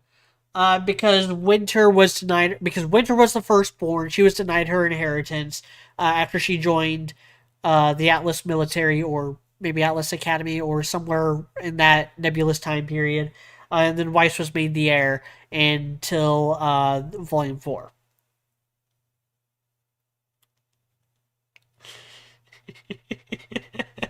All I hear is that Winter X Marrow holds more water. Okay, hold on. I gotta look that up.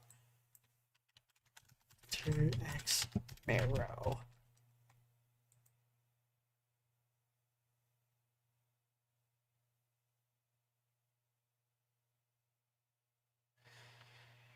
Damn it, internet, you're letting me down.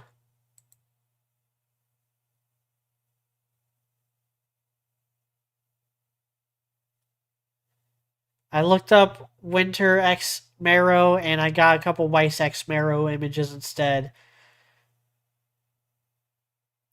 You disappoint me, internet. You disappoint me so much.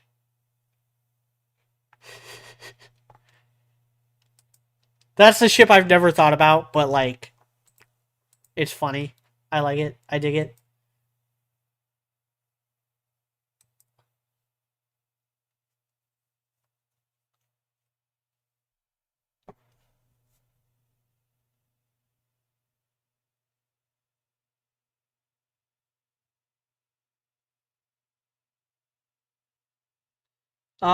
Blade Church Marrow is the dog Faunus, who is part of the Aesops. The one that goes stay, and then everything kind of moves in slow mo until it doesn't.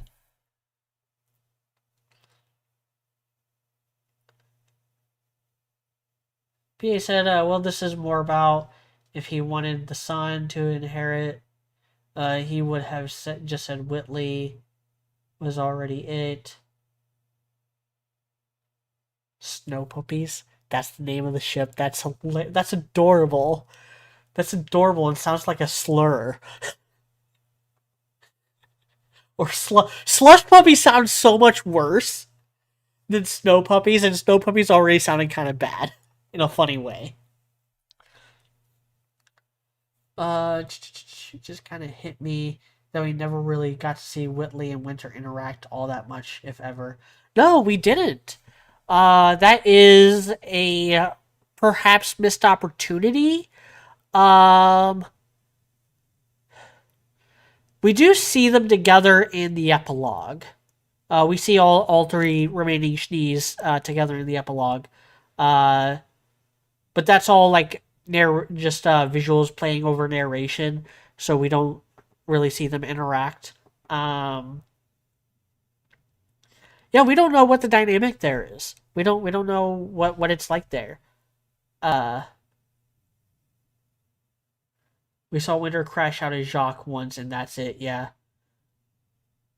yeah, but we also saw like this is something that happens that you kind of have to happen in prose, where we get shown by what is told. It's a lot of telling instead of showing with Winter, where she says a lot about Jacques, uh, and how much she does not like him, and how much she just does not care for him at all. Slush puppies from Jacques, the corporation of the dog faunus fur from other faunus marrow being a race traitor for marrying up to a presumably wealthy woman. It works as a slur. Yeah, it does. Uh,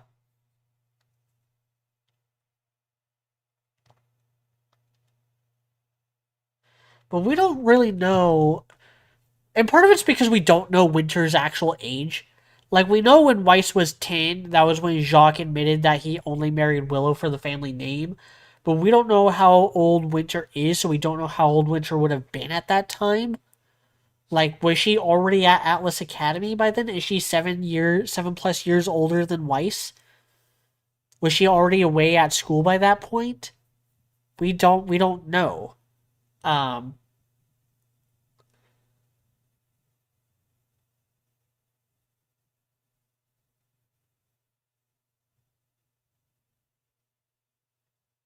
ew, no.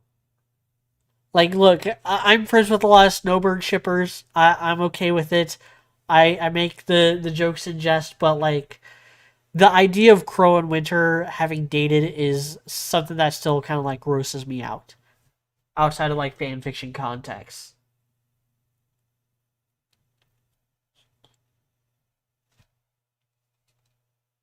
So I've been going for an hour and a half. I am going to, because I'm thirsty, but I still have a lot of energy. So I am going to uh, grab another soda.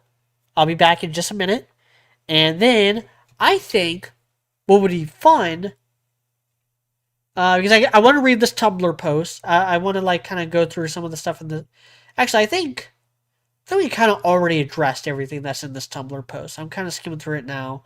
Fantasy Cycle, the commissions, Fixing RWBY. Uh,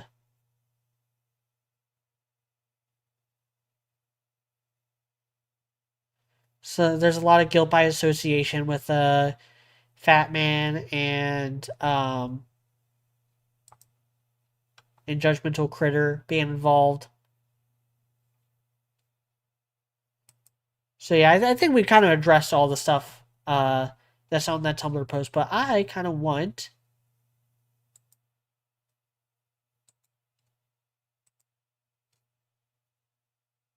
Uh,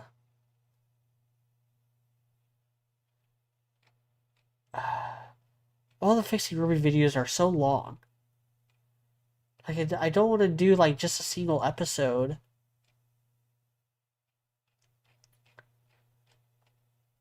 but I don't want to do like a whole volume. Should I just do the lore video?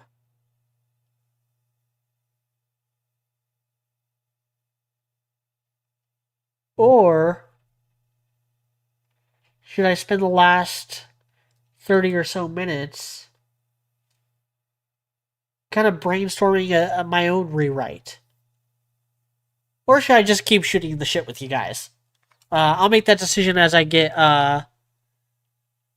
this soda in bev up.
All right. So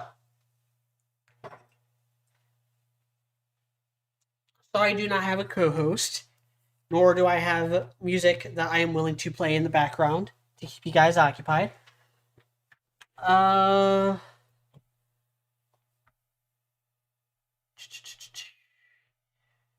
was 4 to 8 years older. It was we take lowest bar for entering military school age.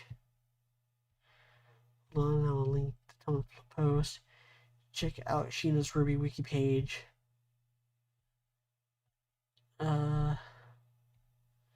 It's an interaction on recent discussions. So react to latest installment to see what plus. Here I have actually just close it out.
Getting the link for you guys.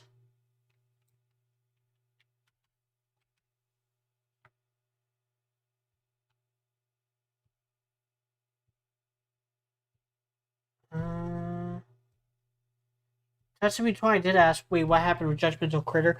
Nothing that I'm aware of. It's just that Judgmental Critter is another contentious person within the fandom that a lot of people hate for fuck ass reasons. And so anybody who works with her is automatically like on the fandom shit list for whatever reason. I don't care.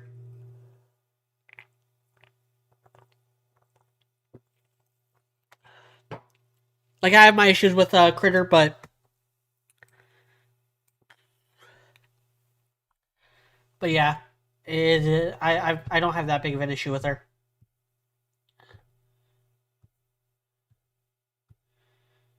Old art, yes, Rick started. I love discovering old concept art.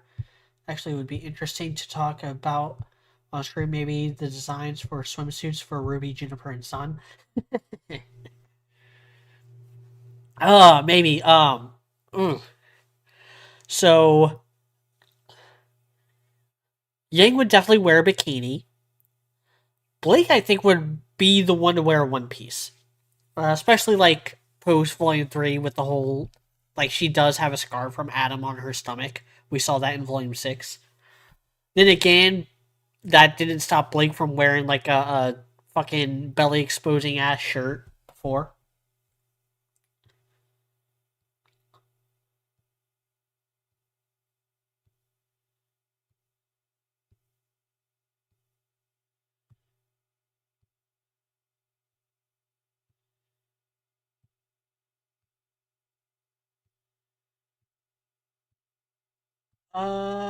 Oh. Yeah, shit. Where do I find this? Where do I find it? Because if it's like anything remotely official, it'd be something that I can share with Dude too. And get his comments on. Uh shit, where would I even find that? Would it be on Sheena's Twitter?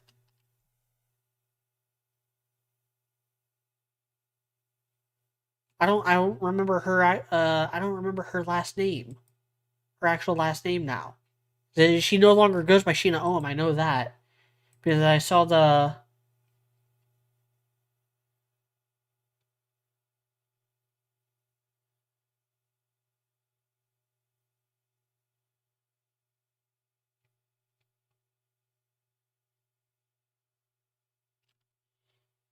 Sheena's RWBY wiki page, a lot of unused concept art.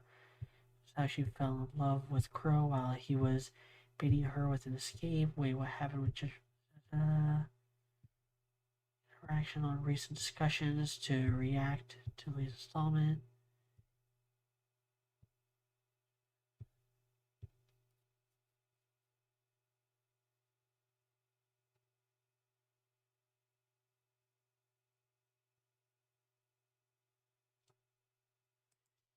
I'll look it up. I'm trying to find it.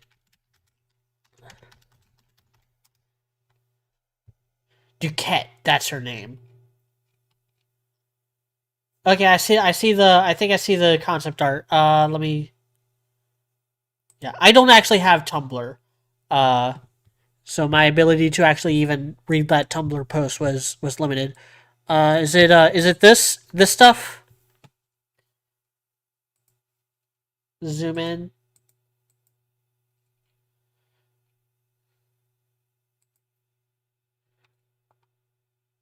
Okay. I dig that. It's a little too over designed for me. Like I don't think they'd be able to pull it off in Poser at least. Maybe for like a later design. She also looks younger here. Um oh yeah, I do dig that. I do dig that more than her canon design. And are these supposed to be like tattoos? That'd be an interesting decision. Not one I would completely stand by. Uh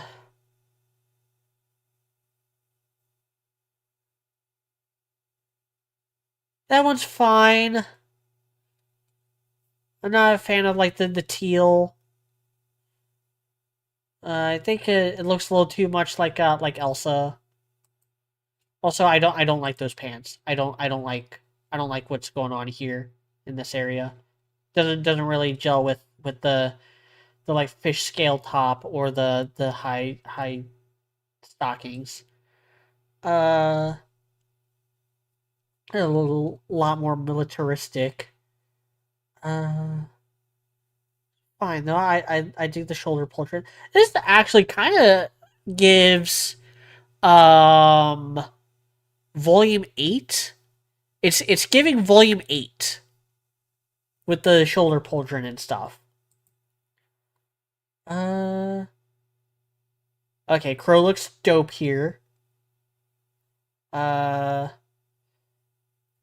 this must have been really yeah, this must have been really early on. Because by volume 2 they had his silhouette figured out. And this is not the silhouette that we saw in volume 2. Ash Medea, alternate young look for Cinderfall. Okay. I dig it. I dig it.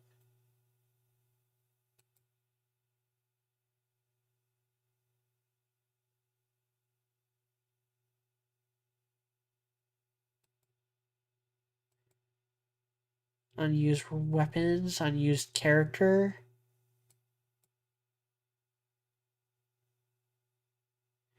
Okay. Oh, that's cute. That's really cute. I like that.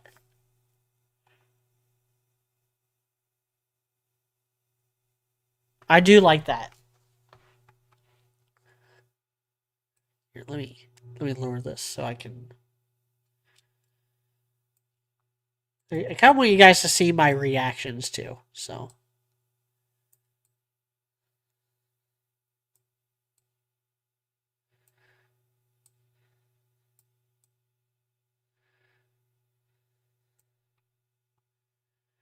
there. Yeah, there you go. I like that.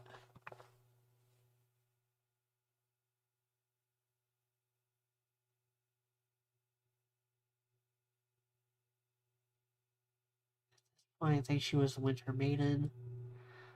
So like the whole Winter being the Winter Maiden thing, like I think something we have to kind of keep in mind with the theories is that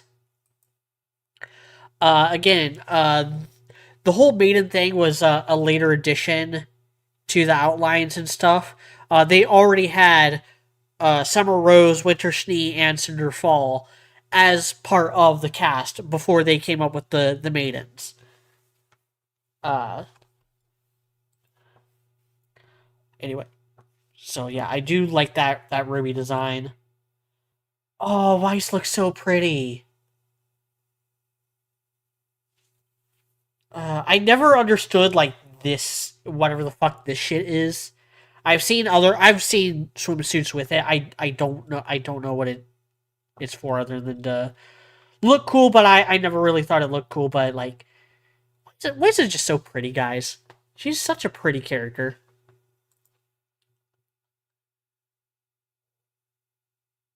Blake's looks funny.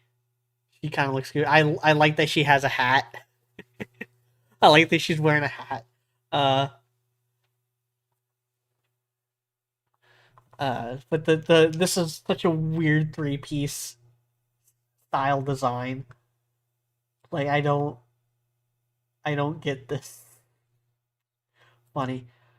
Uh, Yanks is about what I expected. Uh, that's about what I expected from her.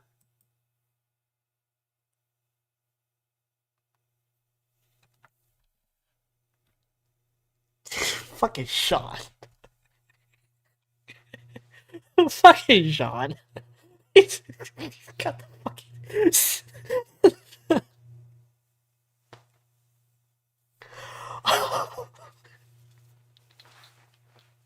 He's got the little whistle and the flippers. He looks like he's in a, it looks like he's from the 1940s. Such a dork. Uh, that's pretty. That's pretty. That's a good one for Nora. Of course, fucking Rena's wearing a full ass wetsuit. Ah, Pyrrha looks gorgeous. Again, I never really understood the appeal of using the mesh, but Pyrrha can rock damn near anything.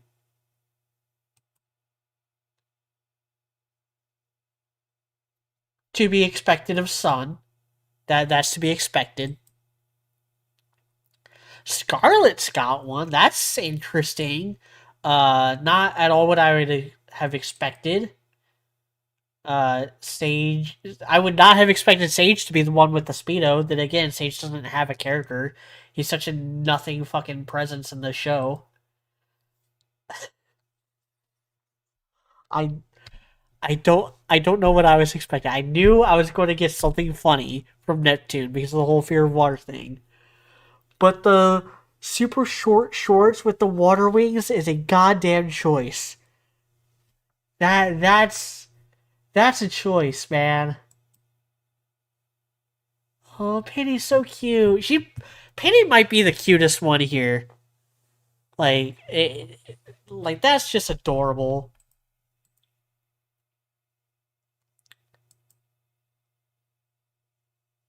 Some Blake Belladonna concept art.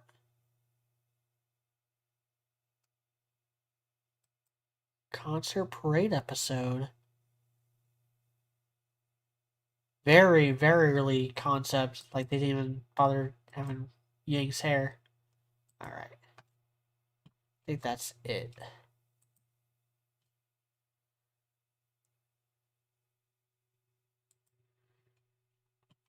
Yeah. I'm glad I saw that. I'm glad I saw that. Crap. What was I? Sorry, I just cycled through all my tabs there.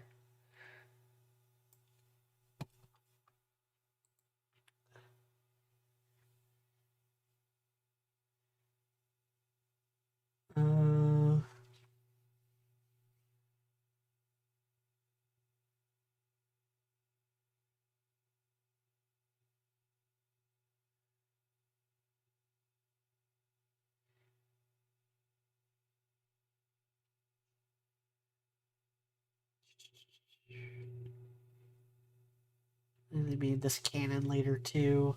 Winter as the Winter Maiden is whatever, but what isn't whatever is how dirty they do Penny. Yeah, it's a tragedy. It's a tragedy what happened with Penny. Though I think like I'm still okay with it. Like I'm still okay with it from like a writing perspective, but man, poor girl. Just couldn't catch a break. Uh,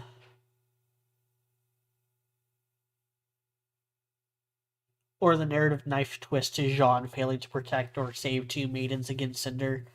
Yeah. Though, Penny was not his fault. Pyrrha kinda was, but Penny wasn't. Yang is more modest, is a lot more modest than I expected. Nah, it's about what I expected. Pyrrha got Amazonian vibes, yeah. Yeah. The mesh. Well, yeah, I mean, Pyrrha is, like, loosely based on Achilles, who is not an Amazonian, but is a Greek hero, and that's also where the Amazonians came in.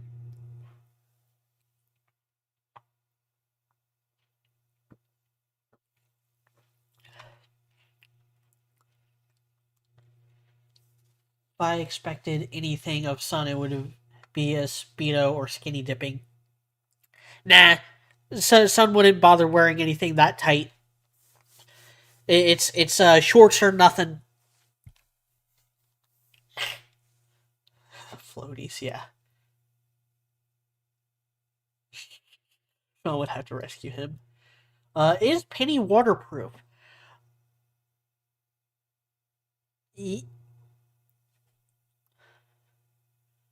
My instinct is to say yes, but we never see her swim outside of Chibi. She swims in Chibi. She does do the cannonball in Chibi. Granted, she also cracks a hole in the pool, and the pool ends up draining because of it. But she does swim in Chibi, so she is waterproof. Real question: Blake singing a song, maybe playing bass guitar. If RWBY was a band,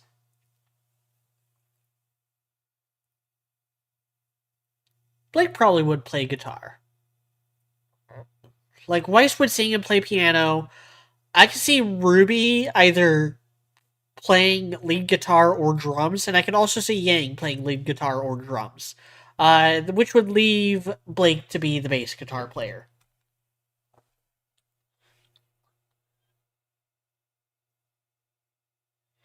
I just think it's wild that this week we got confirmation Snowbird was canon before the designs were finalized. She ran cycled through my tabs. She can cycle through my tabs. Welcome to the stream, Coop. The Amazons are a Greek tribe kingdom, I think. Yes, so in Greek mythology, the Amazonians are a tribe of warrior women on the island of Themyscira who occasionally get wrapped up in adventures such as the 12 Labors of Hercules, where Hercules bangs the fuck out of Hippolyta and steals her girdle as one of his labors.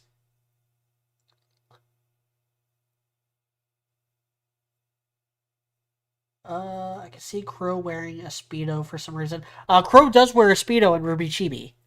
Like, we actually see that. That's canon. Well, it's not canon. It's in Chibi, which is as canon as you want it to be. It's as canon as it can be. Anything that can be canon in RWBY Chibi is canon in RWBY.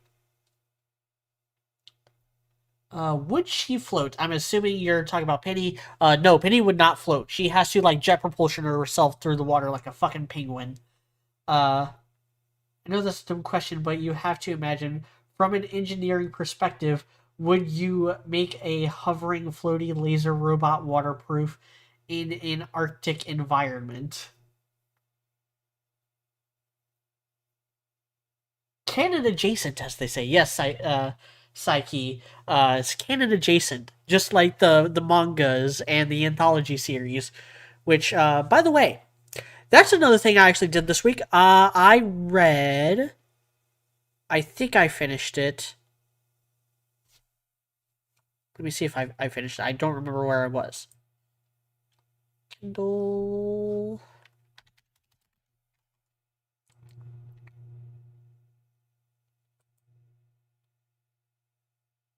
Yeah, I did finish it.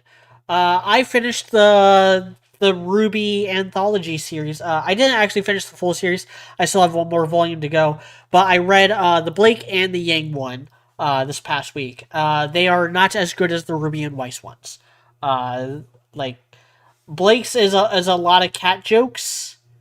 It's a lot of cat jokes, and Yang is a lot of. There's a couple moments where we get like deeper insight into her. But a lot of it's just like, I'm a beat up. I'm Yang. Let's punch things. A lot of it's like that. Um, but there are a couple moments where it's like, her doting over Ruby.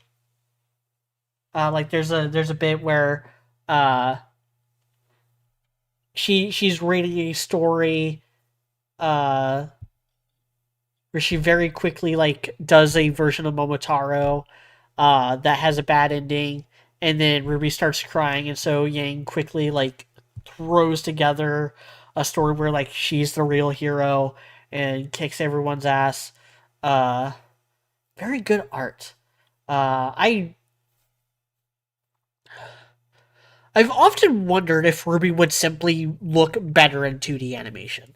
Like, I know we got that with Ice Queendom, which looked great, but the more I read the mangas, the more I'm like, man, the 3D kind of kneecaps the series in a lot of ways, visually. Because the more I look at, like, Yang especially, like, Yang looks absolutely, like, let me pull up my display again. Like, this is from the anthology, which is fan made.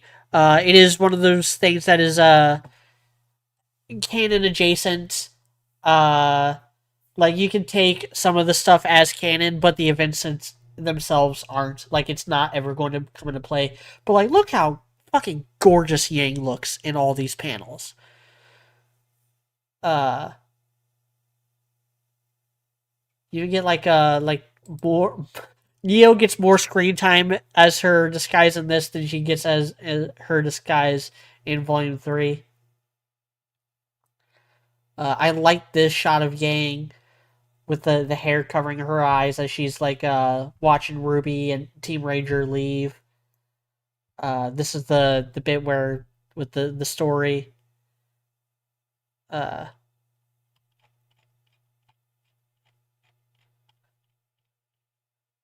that shot, this panel especially. This is the best I think Yang has ever looked. Like I kind of if I knew how to color shit digitally, like I have no idea how to paint things digitally. Like I have no idea how to do shading and painting and stuff through my art apps. That's a skill that I have just not even touched on. I would absolutely want to color this though. This is gorgeous.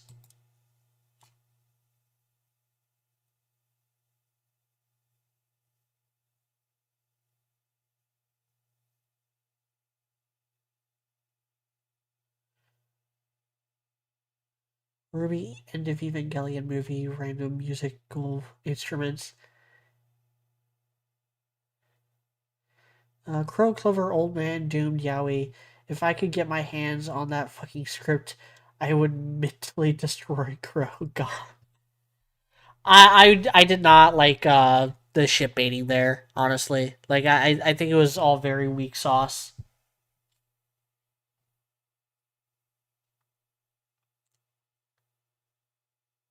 Uh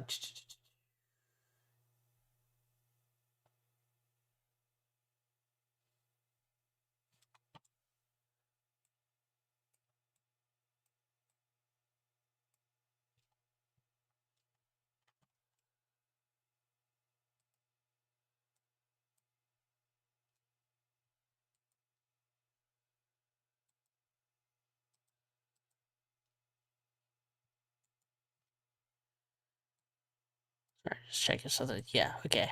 I think I had it right.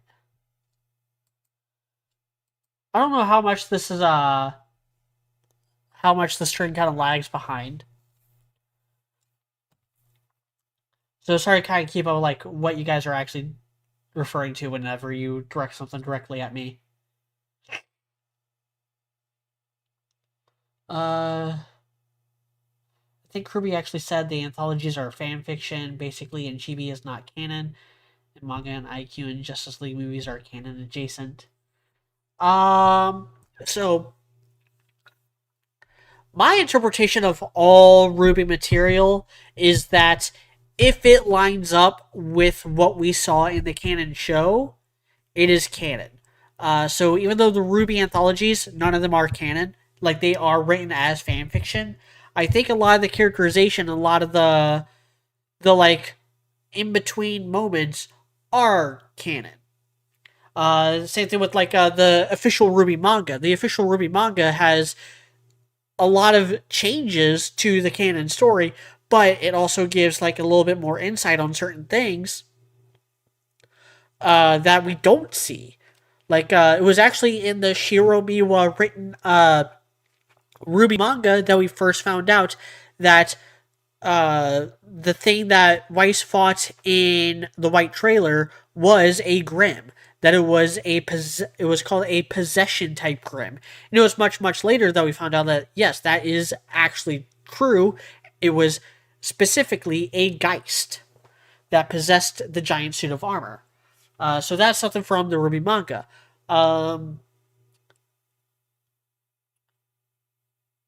In the RWBY anthology, well, okay, so rewinding, in Volume 5, RWBY makes a mention about how she's reading comics. Someone asked the crew what kind of comics was RWBY reading. Lindsay says she's reading shoujo romances. In the RWBY anthology series, we see her reading a shoujo romance manga and kind of like getting into it by like trying to ship bait her friends and trying to like hook them up with each other in a very funny way. Like I could totally see RWBY actually doing something like that. So that to me is canon. Or it's that is canon adjacent because like again, it's not going to come into play, it's not going to factor in, they're never going to mention it in the actual series, but like the emotions I think are true. Like the emotions there I think are accurate to the characters and therefore I would be totally fine considering that a canon interpretation of the character. Same thing with like Chibi. Chibi turns everything up to 11, so obviously none of the events of Chibi are canon, but Nora being in love with Rin was explored in Chibi before it was explored in the actual show. Uh, Yang always doing like cat jokes with Blake is something that was in Volume 2 and something that became a running gag in Chibi, so I can take that as Yang making cat jokes, pranks towards Blake at a more frequent basis.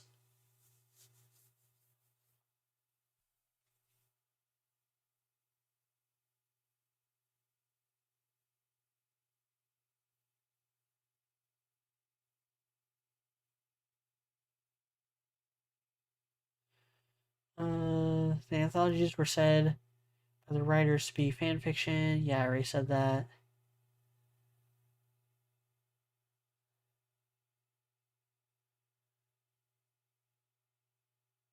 Rescue work in mid operating battlefield. Kind of base of Ironwood and Fruby to go and say, I'm the king now. I mean, he all but did that in the canon series too, with the whole declaring martial law.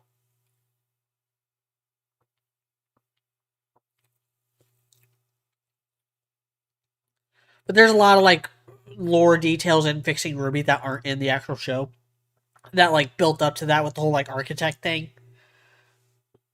Uh,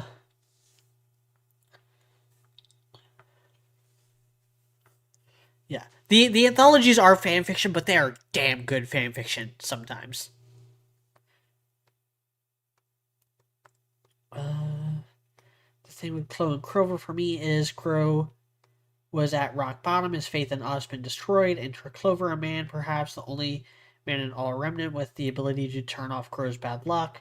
neutralize it and let him live normally. Salem can't die. Osmond lied. Everything he fought for is nothing. Why not try to turn over a new leaf? Adding Clover coming onto him. It's so dependent. It's toxic. It's doomed. Absolute cinema. Yeah. I think the manga are different. The anthology is a bit of a different thing entirely since it was made by fan artists without any direction from RWBY. Yeah, like the mangas are definitely more canon than the anthologies. I'm not arguing that point. I'm just saying that there's a lot of things in the anthologies that are like that fits. That makes sense. Like that helps explain and smooth over some of these things that are in canon. RWBY being a weapons geek, RWBY also being a bushy-tailed shoujo reader. What this means is RWBY ships her friends' weapons, possibly third floor fight, possibly. I want that fan fiction. I want like I want a comic where Ruby is drawing everyone's weapon sonas. Basically like what was it called? In Bleach, it was the Zanpakuto Rebellion arc. Do you guys remember that shit? It was a filler. It was a filler season in Bleach, a filler arc in Bleach. Um,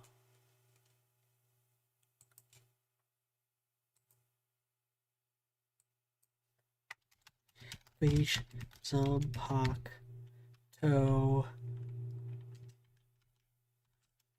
Rebellion arc.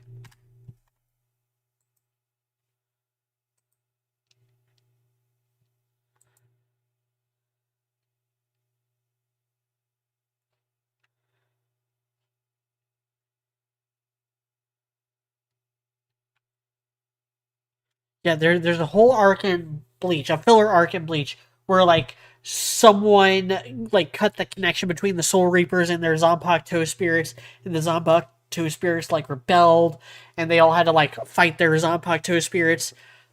And like Ichigo had to team up with Hollow White, which was fucking not great because it was filler and it was kind of lame and dumb, but at the same time, like it was such a cool idea. And some of the Zanpakuto designs we got in that arc ended up being canon because they didn't. There was a couple of them that didn't have canon designs yet that Kubo really liked. Shunsui Kyoraku's Bankai specifically uh, was first shown in this filler arc, and then later on in the manga, Kubo was like that. No, that's canon. That design is canon.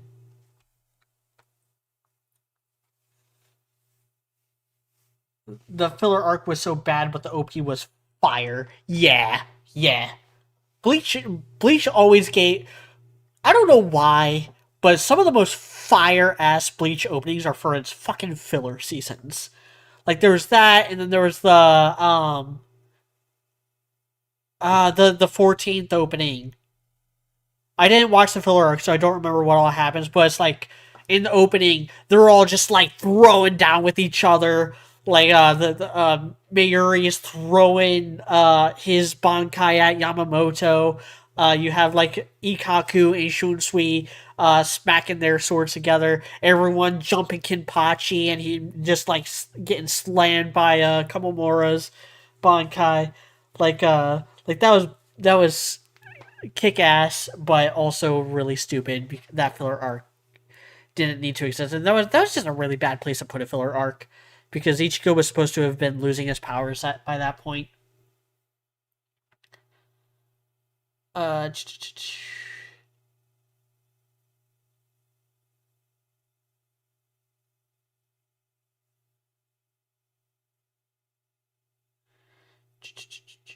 I see rubes going into internet forums arguing with other users about what weapons are good or not.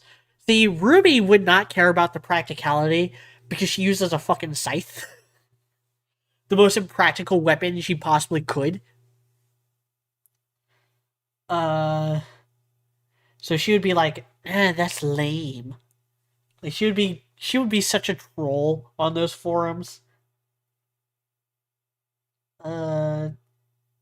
Rick's Arts, by Rick's Arts, have to go now. RWBY is pretty good, but has problems like any project. I still adore it.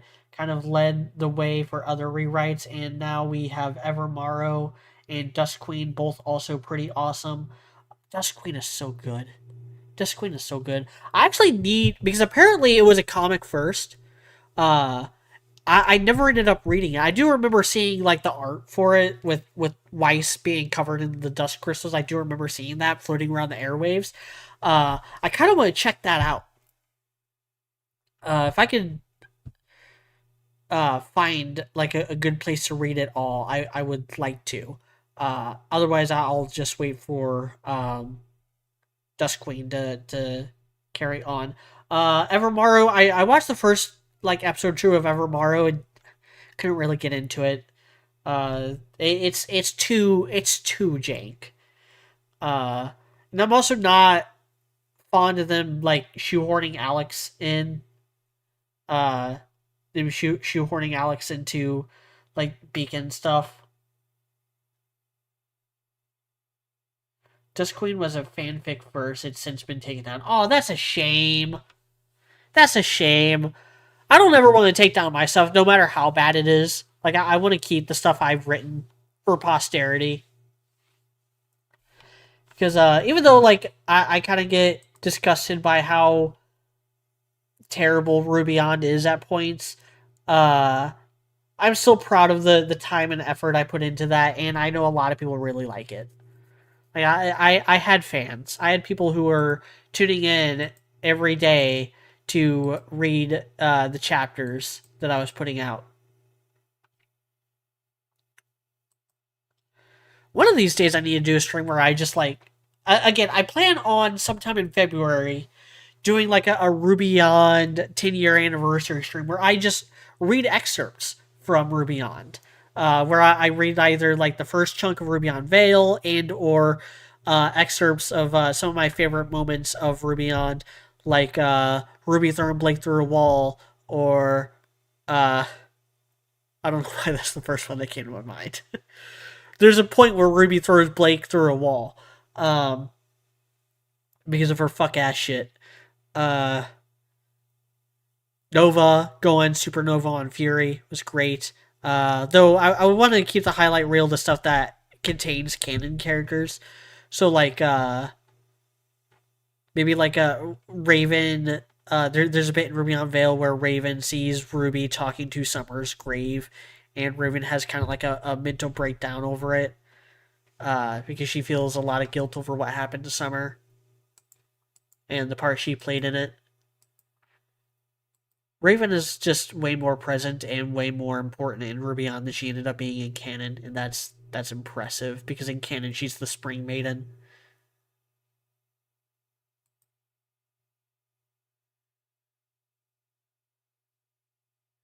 They took it down to probably to rewrite parts of it. Like I understand wanting to rewrite parts of it for sure, but like release that separately.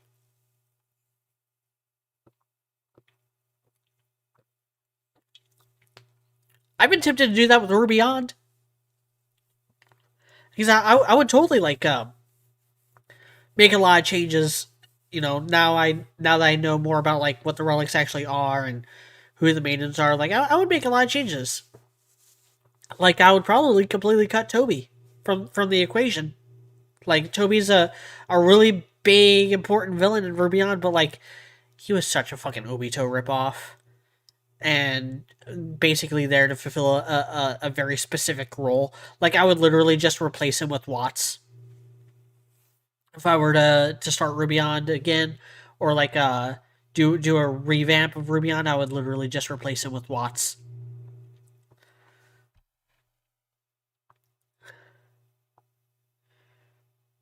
Ruby fires Crescent Rose, slips, flies backwards into Blake, and knocked her through the drywall. No, so in Ruby on, Blake is a terrible parent, and Ruby has a lot of anxieties over being a parent, but she does her best.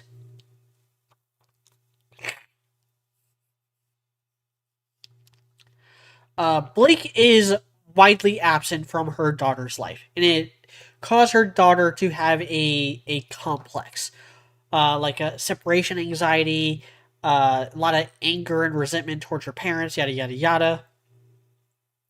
And the truth comes out in a scene in Ruby on Generations where the reason why Blake has been gone for so long and so frequently is because she is chasing down a guy named Levi.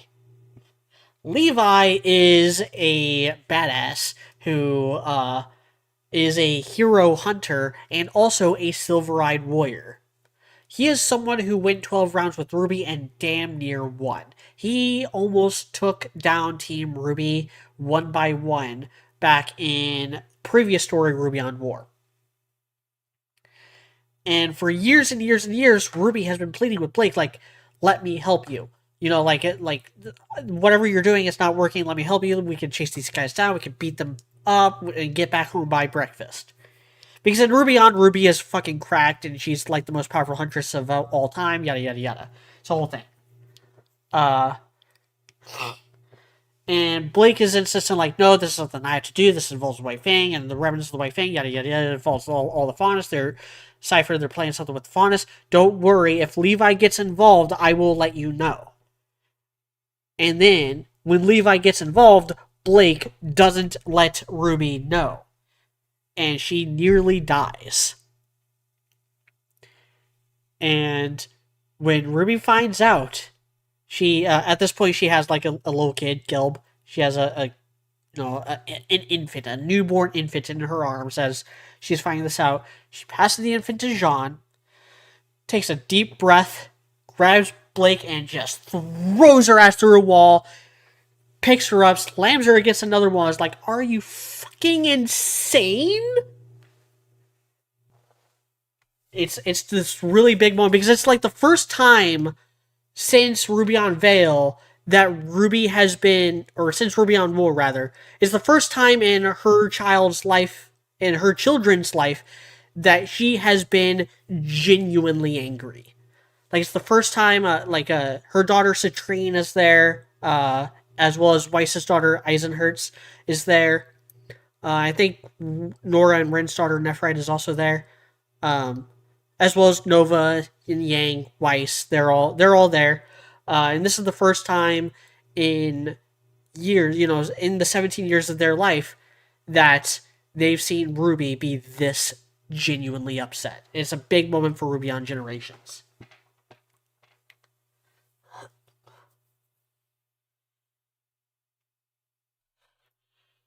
I have to do this alone while running away from another problem. I hear her daughter sounds just like canon. Oh, I mean, that's a big thing. Like, Ruby On was primarily written before Volume 4. Like, that's a thing that, like, going back on it now, like, it very much shows. Like, Volume 3 happened, and I immediately jumped on Ruby On and started writing Ruby On. I was done with several installments of Ruby On by the time Volume 4 came out. Volume 4 came out around the time that I started writing Ruby on Generations. And that was why I made the decision to make Blake be like that. Because I did not make her like that in Ruby on Veil. In Ruby on Veil, the first installment of Ruby On, I made it to where she was trying to go after the White Fang. And trying to, like, hunt down Adam.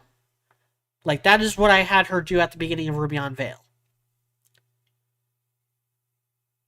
So, in Ruby on Generations, which was the first bit of Ruby on that was written post Volume 4, I incorporated more of her characterization from Volume 4 into the plot.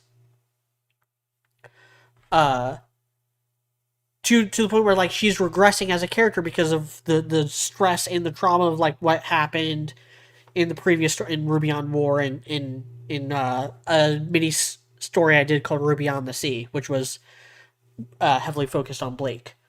And with Ruby on Generations, I was able to incorporate stuff from Volume 4. Like, I incorporated, like, a Ruby on version of Oscar, as well as Ruby on versions of Tyrion and Hazel and Watts. Trying Trying to think if there was anyone else that was introduced in Ruby on Generations as well as Volume 4. I think that was it. Like, Tyrion was a weird one. Like, Tyrion, I'm not sure if I can explain that well, because in Ruby On, it is explained that Tyrion was a little kid during the events of Ruby on Vale. So he is much younger than Ruby. By the time of Ruby on Generations, he's in his late 30s. But that's because so much time has passed that Ruby is in her 40s. Ruby is in her 40s throughout Ruby on Generations. And by the time Ruby on Home ends, Ruby is 50. Ruby is 50 at the end of the entire Ruby on series. Like, Ruby is literally a grandmother by the end. And Tyrion is, in his late 30s in Ruby on Generation. So around the same age I believed he was in Volume 4. I think he's actually supposed to be older. I think he's actually supposed to be in his 50s, based on stuff that he said in Volume 7. But Volume 7 hadn't come out yet. So I was basically just going off of Volume 4 with him. But yeah, like, he's still, like, in between Ruby's age and the age of Ruby's kids. Like, he's in that gap. And I also, like, very quickly threw together a backstory for Oscar, that he was Osmond's son, his biological son, who was hidden away, kept secret from literally everybody. He, through some cosmic circumstances, inherited Osmond's knowledge, all of the, like, stuff that Osmond had learned over his countless lifetimes, but not any of his actual, like, personality or history or like, memories, really. And at some point, like, Ruby ran into him while on a mission and was like, there's something about this kid. This kid! Because Ruby's, like, in her 20s at this point, and Oscar is 15. At that point. And then Oscar kind of, like, gets groomed into being a future headmaster from that point forward. That is the story of Ruby On's version of Oscar. Who is like 10 years younger than Ruby, but like 10 to 15 years younger than any of Ruby's kids. Or 10 to 15 years older than any of Ruby's kids.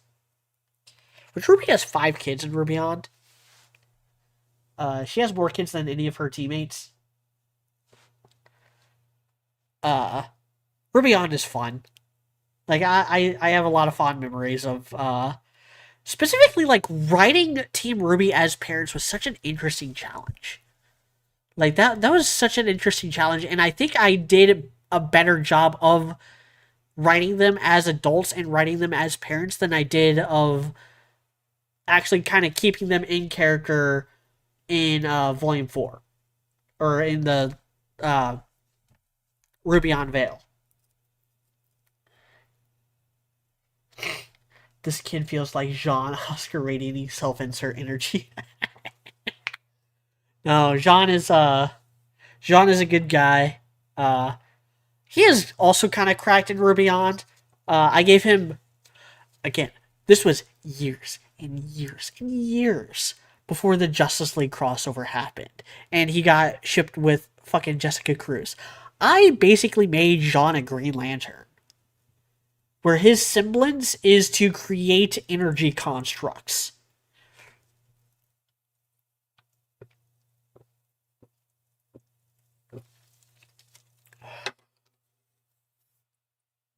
Like, that's the semblance I gave to Jean.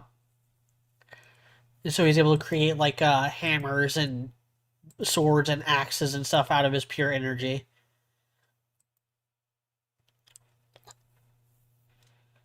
But yeah, I especially like, I think Yang out of the 4 is the one I think I handled the best overall. Ruby's the one I actually got the most praise for. But for me, like, I never really... It took me a while to really nail what I really wanted Ruby to be like. At least what I wanted her to be like as an adult. I think it did a lot better job with her early on in Ruby on Vale versus later on in Ruby on Vale. And in Ruby on War. And then Ruby on Generations, I really kind of came into my own on that. And same thing with Weiss. Like, Weiss, I think, is a lot more interesting of a character in like Ruby on Happily Ever After and Ruby on Generations than she was in Ruby on Veil. Blake is also more interesting, but in a fucked up bullshit kind of way.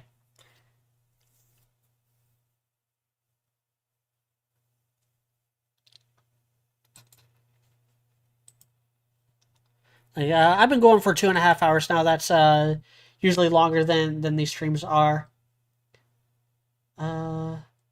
Weirdest fan fiction consistency I've seen is Jean Arc with a womanizer everyone likes me type of semblance, like a social contagion effect. Yeah, that's weird.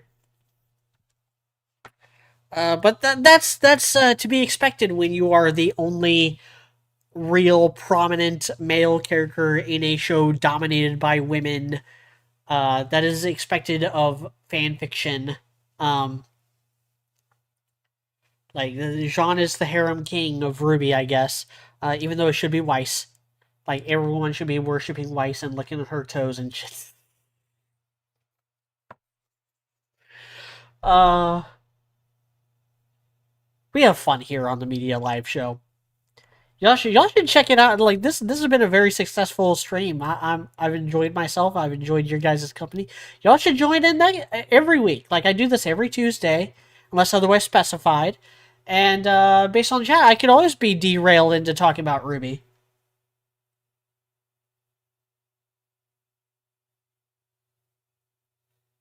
Yeah, I never read them because lack of genre interest, but I see it consistently, which is what I find funny. Yeah, I feel that. I don't read a whole lot of Ruby fanfics anymore. I used to. I used to read a lot, but not anymore. When I want to read something, I read a real book or a comic. I'm not saying that comics aren't real books, but if you are going to read anything from Ruby on, I would definitely recommend. I would say.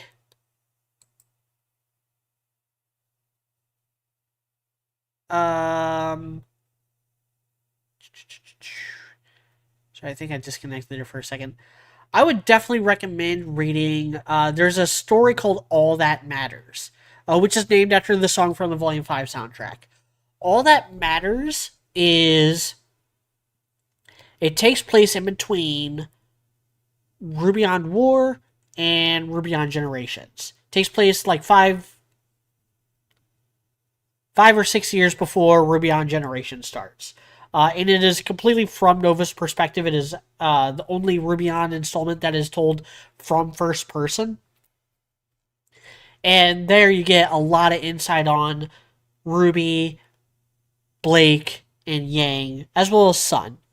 And it's the whole dynamic there. And it is the story about how Nova let her heart get broken one too many times.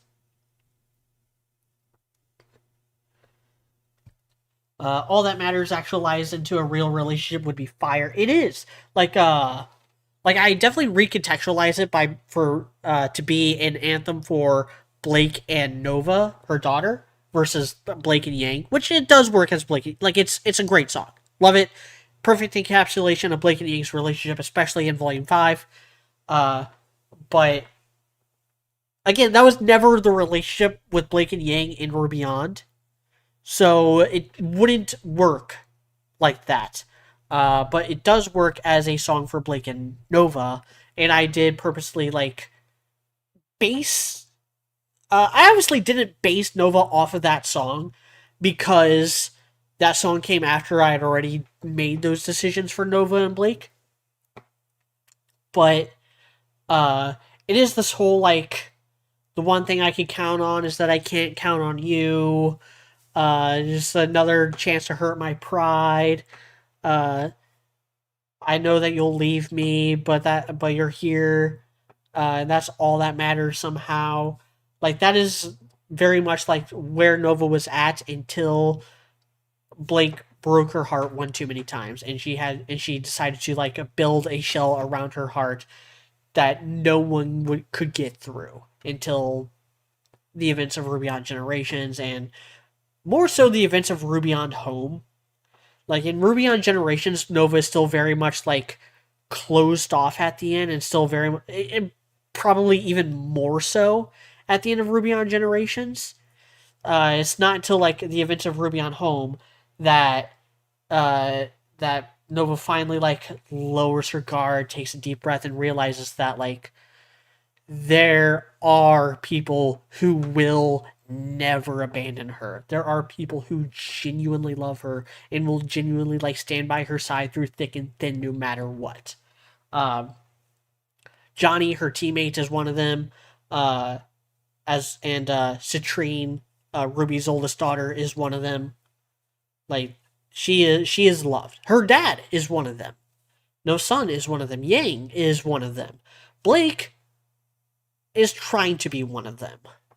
But Blake has her own like fears and anxieties and dark side of herself that she doesn't like that prevented her from being that with Nova. And it's one of those things that like well, I'm actually gonna pull up that dialogue because I think it's very poignant and very important to the way I characterize both Blake and Ruby.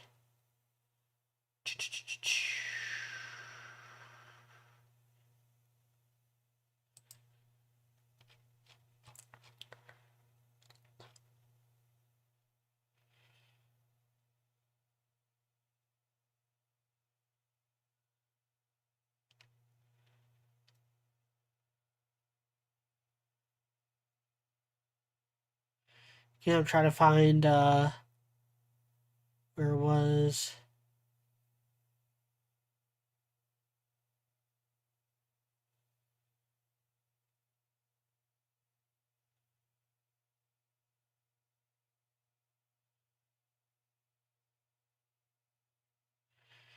Uh,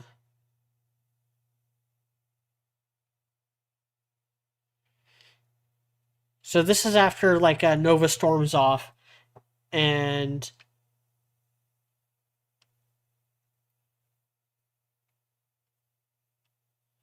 Yang is defending Blake, which is both like kind of pissing Nova off a lot more, and also like really upsetting Ruby because Ruby like and Yang kind of like made a promise that Yang would never turn out like Raven, and they bring it up earlier in the chapter that like, oh, you promised not to be like Raven, so you let your best friend become Raven instead. What the fuck, Yang? Uh, and Nova had trusted Yang more than she trusted her parents, and this was like a massive blow to that trust. That it took a really long. That it later on takes a very long time for Yang to build back up. Uh, but Yang says, and yes, I do understand how Nova feels. That's why I train her. I try to be there the same way Summer and Crow were there for me. But Blake isn't selfish. She didn't leave because a family was an inconvenience. She left because it was the only way to try to beat Cypher. If you knew everything we know about Cypher, about their founder, you'd be right there with us. No, I wouldn't, is what Ruby says. Your daughter is right. You are a coward. You're too scared that you are going to screw things up as a parent that you purposely screwed them up. And I don't know if you'll ever repair it. Like Ruby understands like the duty that comes with being a huntress more than anybody. But when she became a parent, she had to make a choice. What is best for my kids? What is best for my family? She had to internalize that without she had to find a balance between like internalizing that and also being someone that they can look up to and that other kids can look up to. Kids, whether it be the kids of her friends like Nova and Ice, or just people in general like Johnny and a character named Ariadne.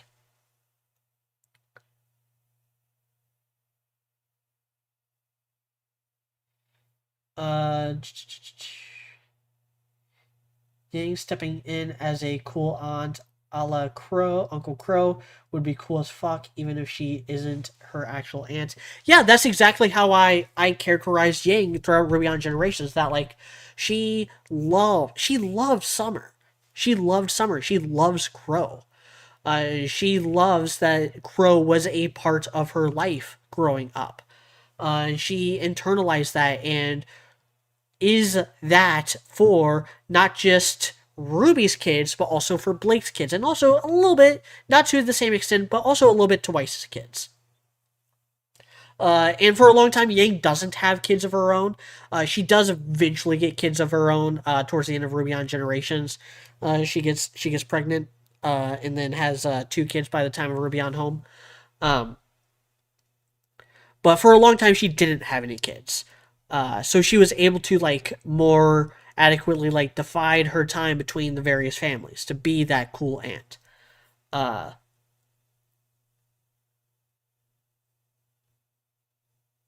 yeah. One thing I would do with Volume 1, add drama when Blake runs off, have Yang react, not searching for her, dismissive and pissy, carry that strain into Volume 2, up to the burning the candle scene, actually establish Yang's abandonment issues, give Blake a chance for forgiveness, then have the split later on be even rougher.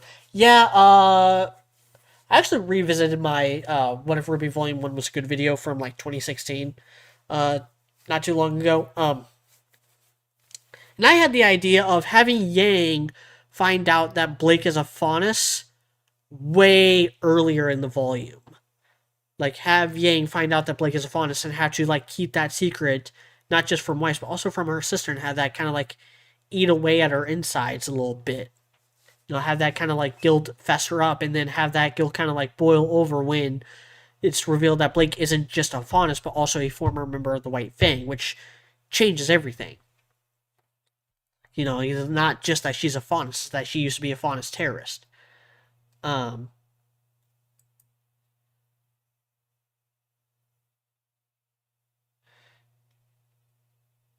but yeah, I think the it's really important in Ruby on within like the context of Ruby on and how I wrote the characters.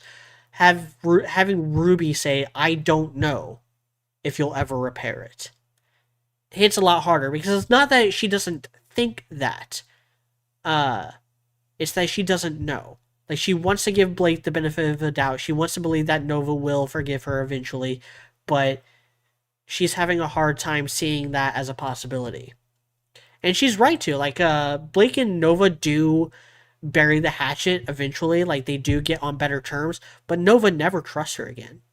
Nova never fully opens herself up to Blake the way that she always wanted to.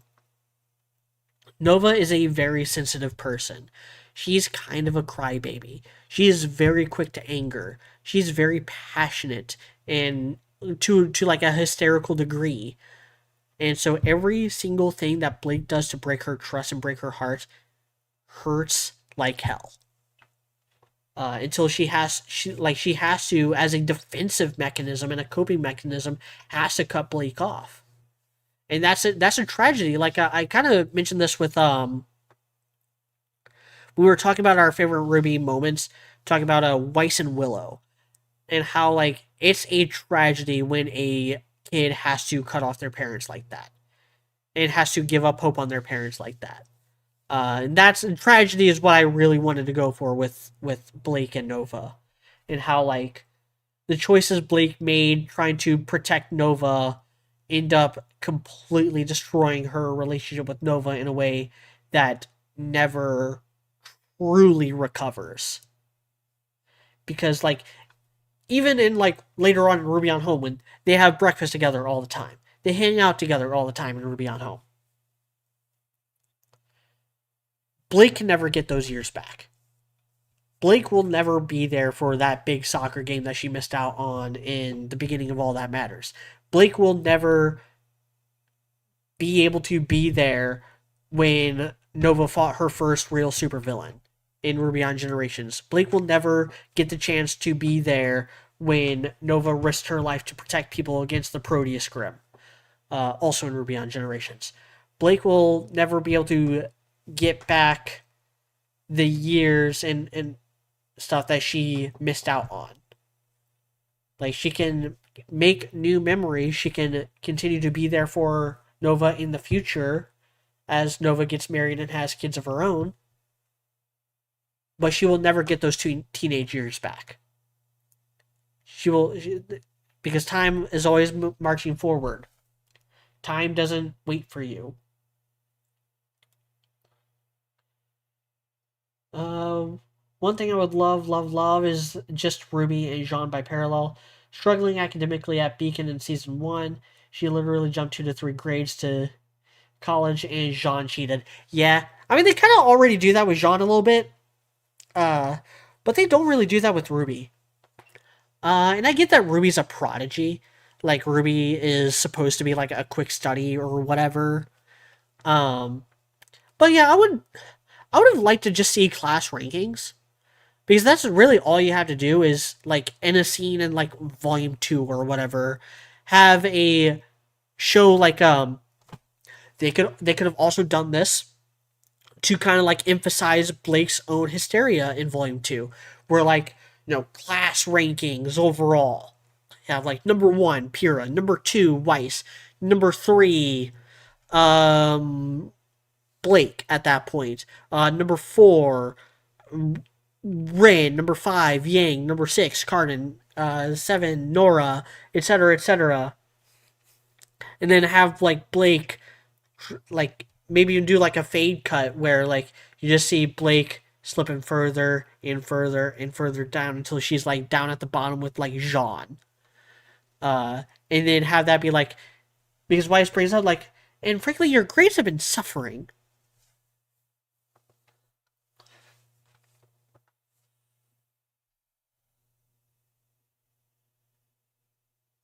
Uh, That's me try. That's why I specify academically drop Ruby into college level economics and calculus.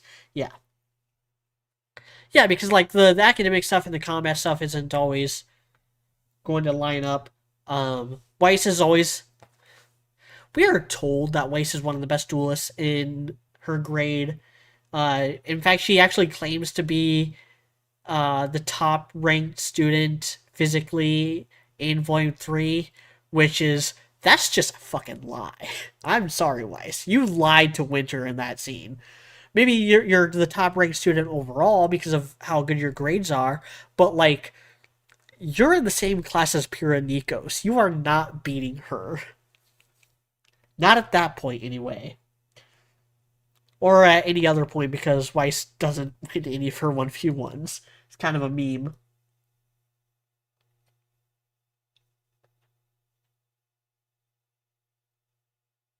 You give each member of the collective 2 main teams, offering their aid and assistance. Weiss has all the organized color coded notes. Well, I don't want to help you, but I can't have you dragging down our team's average. Can anyone else see the northern lights from their place? No, I live in the Midwest. I live in fuck ass Missouri. I live in St. Louis, or St. Louis County. STL baby. Um, so no, like they never reached down this far. I think they did once, and I missed it. Uh, but they if they are, I would like to go out and see them. Uh, I would love to continue talking Ruby on and stuff with you guys, but I'm getting kind of tired. It's been almost 3 hours now. Um, so yeah, thank you all for joining me. Uh, don't make me go outside and look. It's too cold. Yeah. Um, but yeah, next week. I don't know what I'm gonna do next week. I mean, if you guys want, I can just talk more Ruby on. Like I'm always willing to do that if nothing else catches my fancy. I've always said that like if I don't have any good ideas for a live show, I'll just like default to doing Ruby on stuff.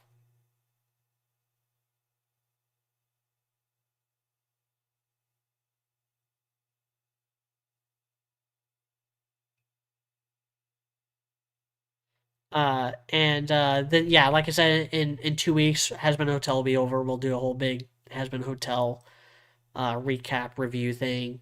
Uh, then in a couple weeks, like MHA will end. I want to do something with that when it's over. Um, but yeah, you all have a good night. Thank you all for joining me again. This has been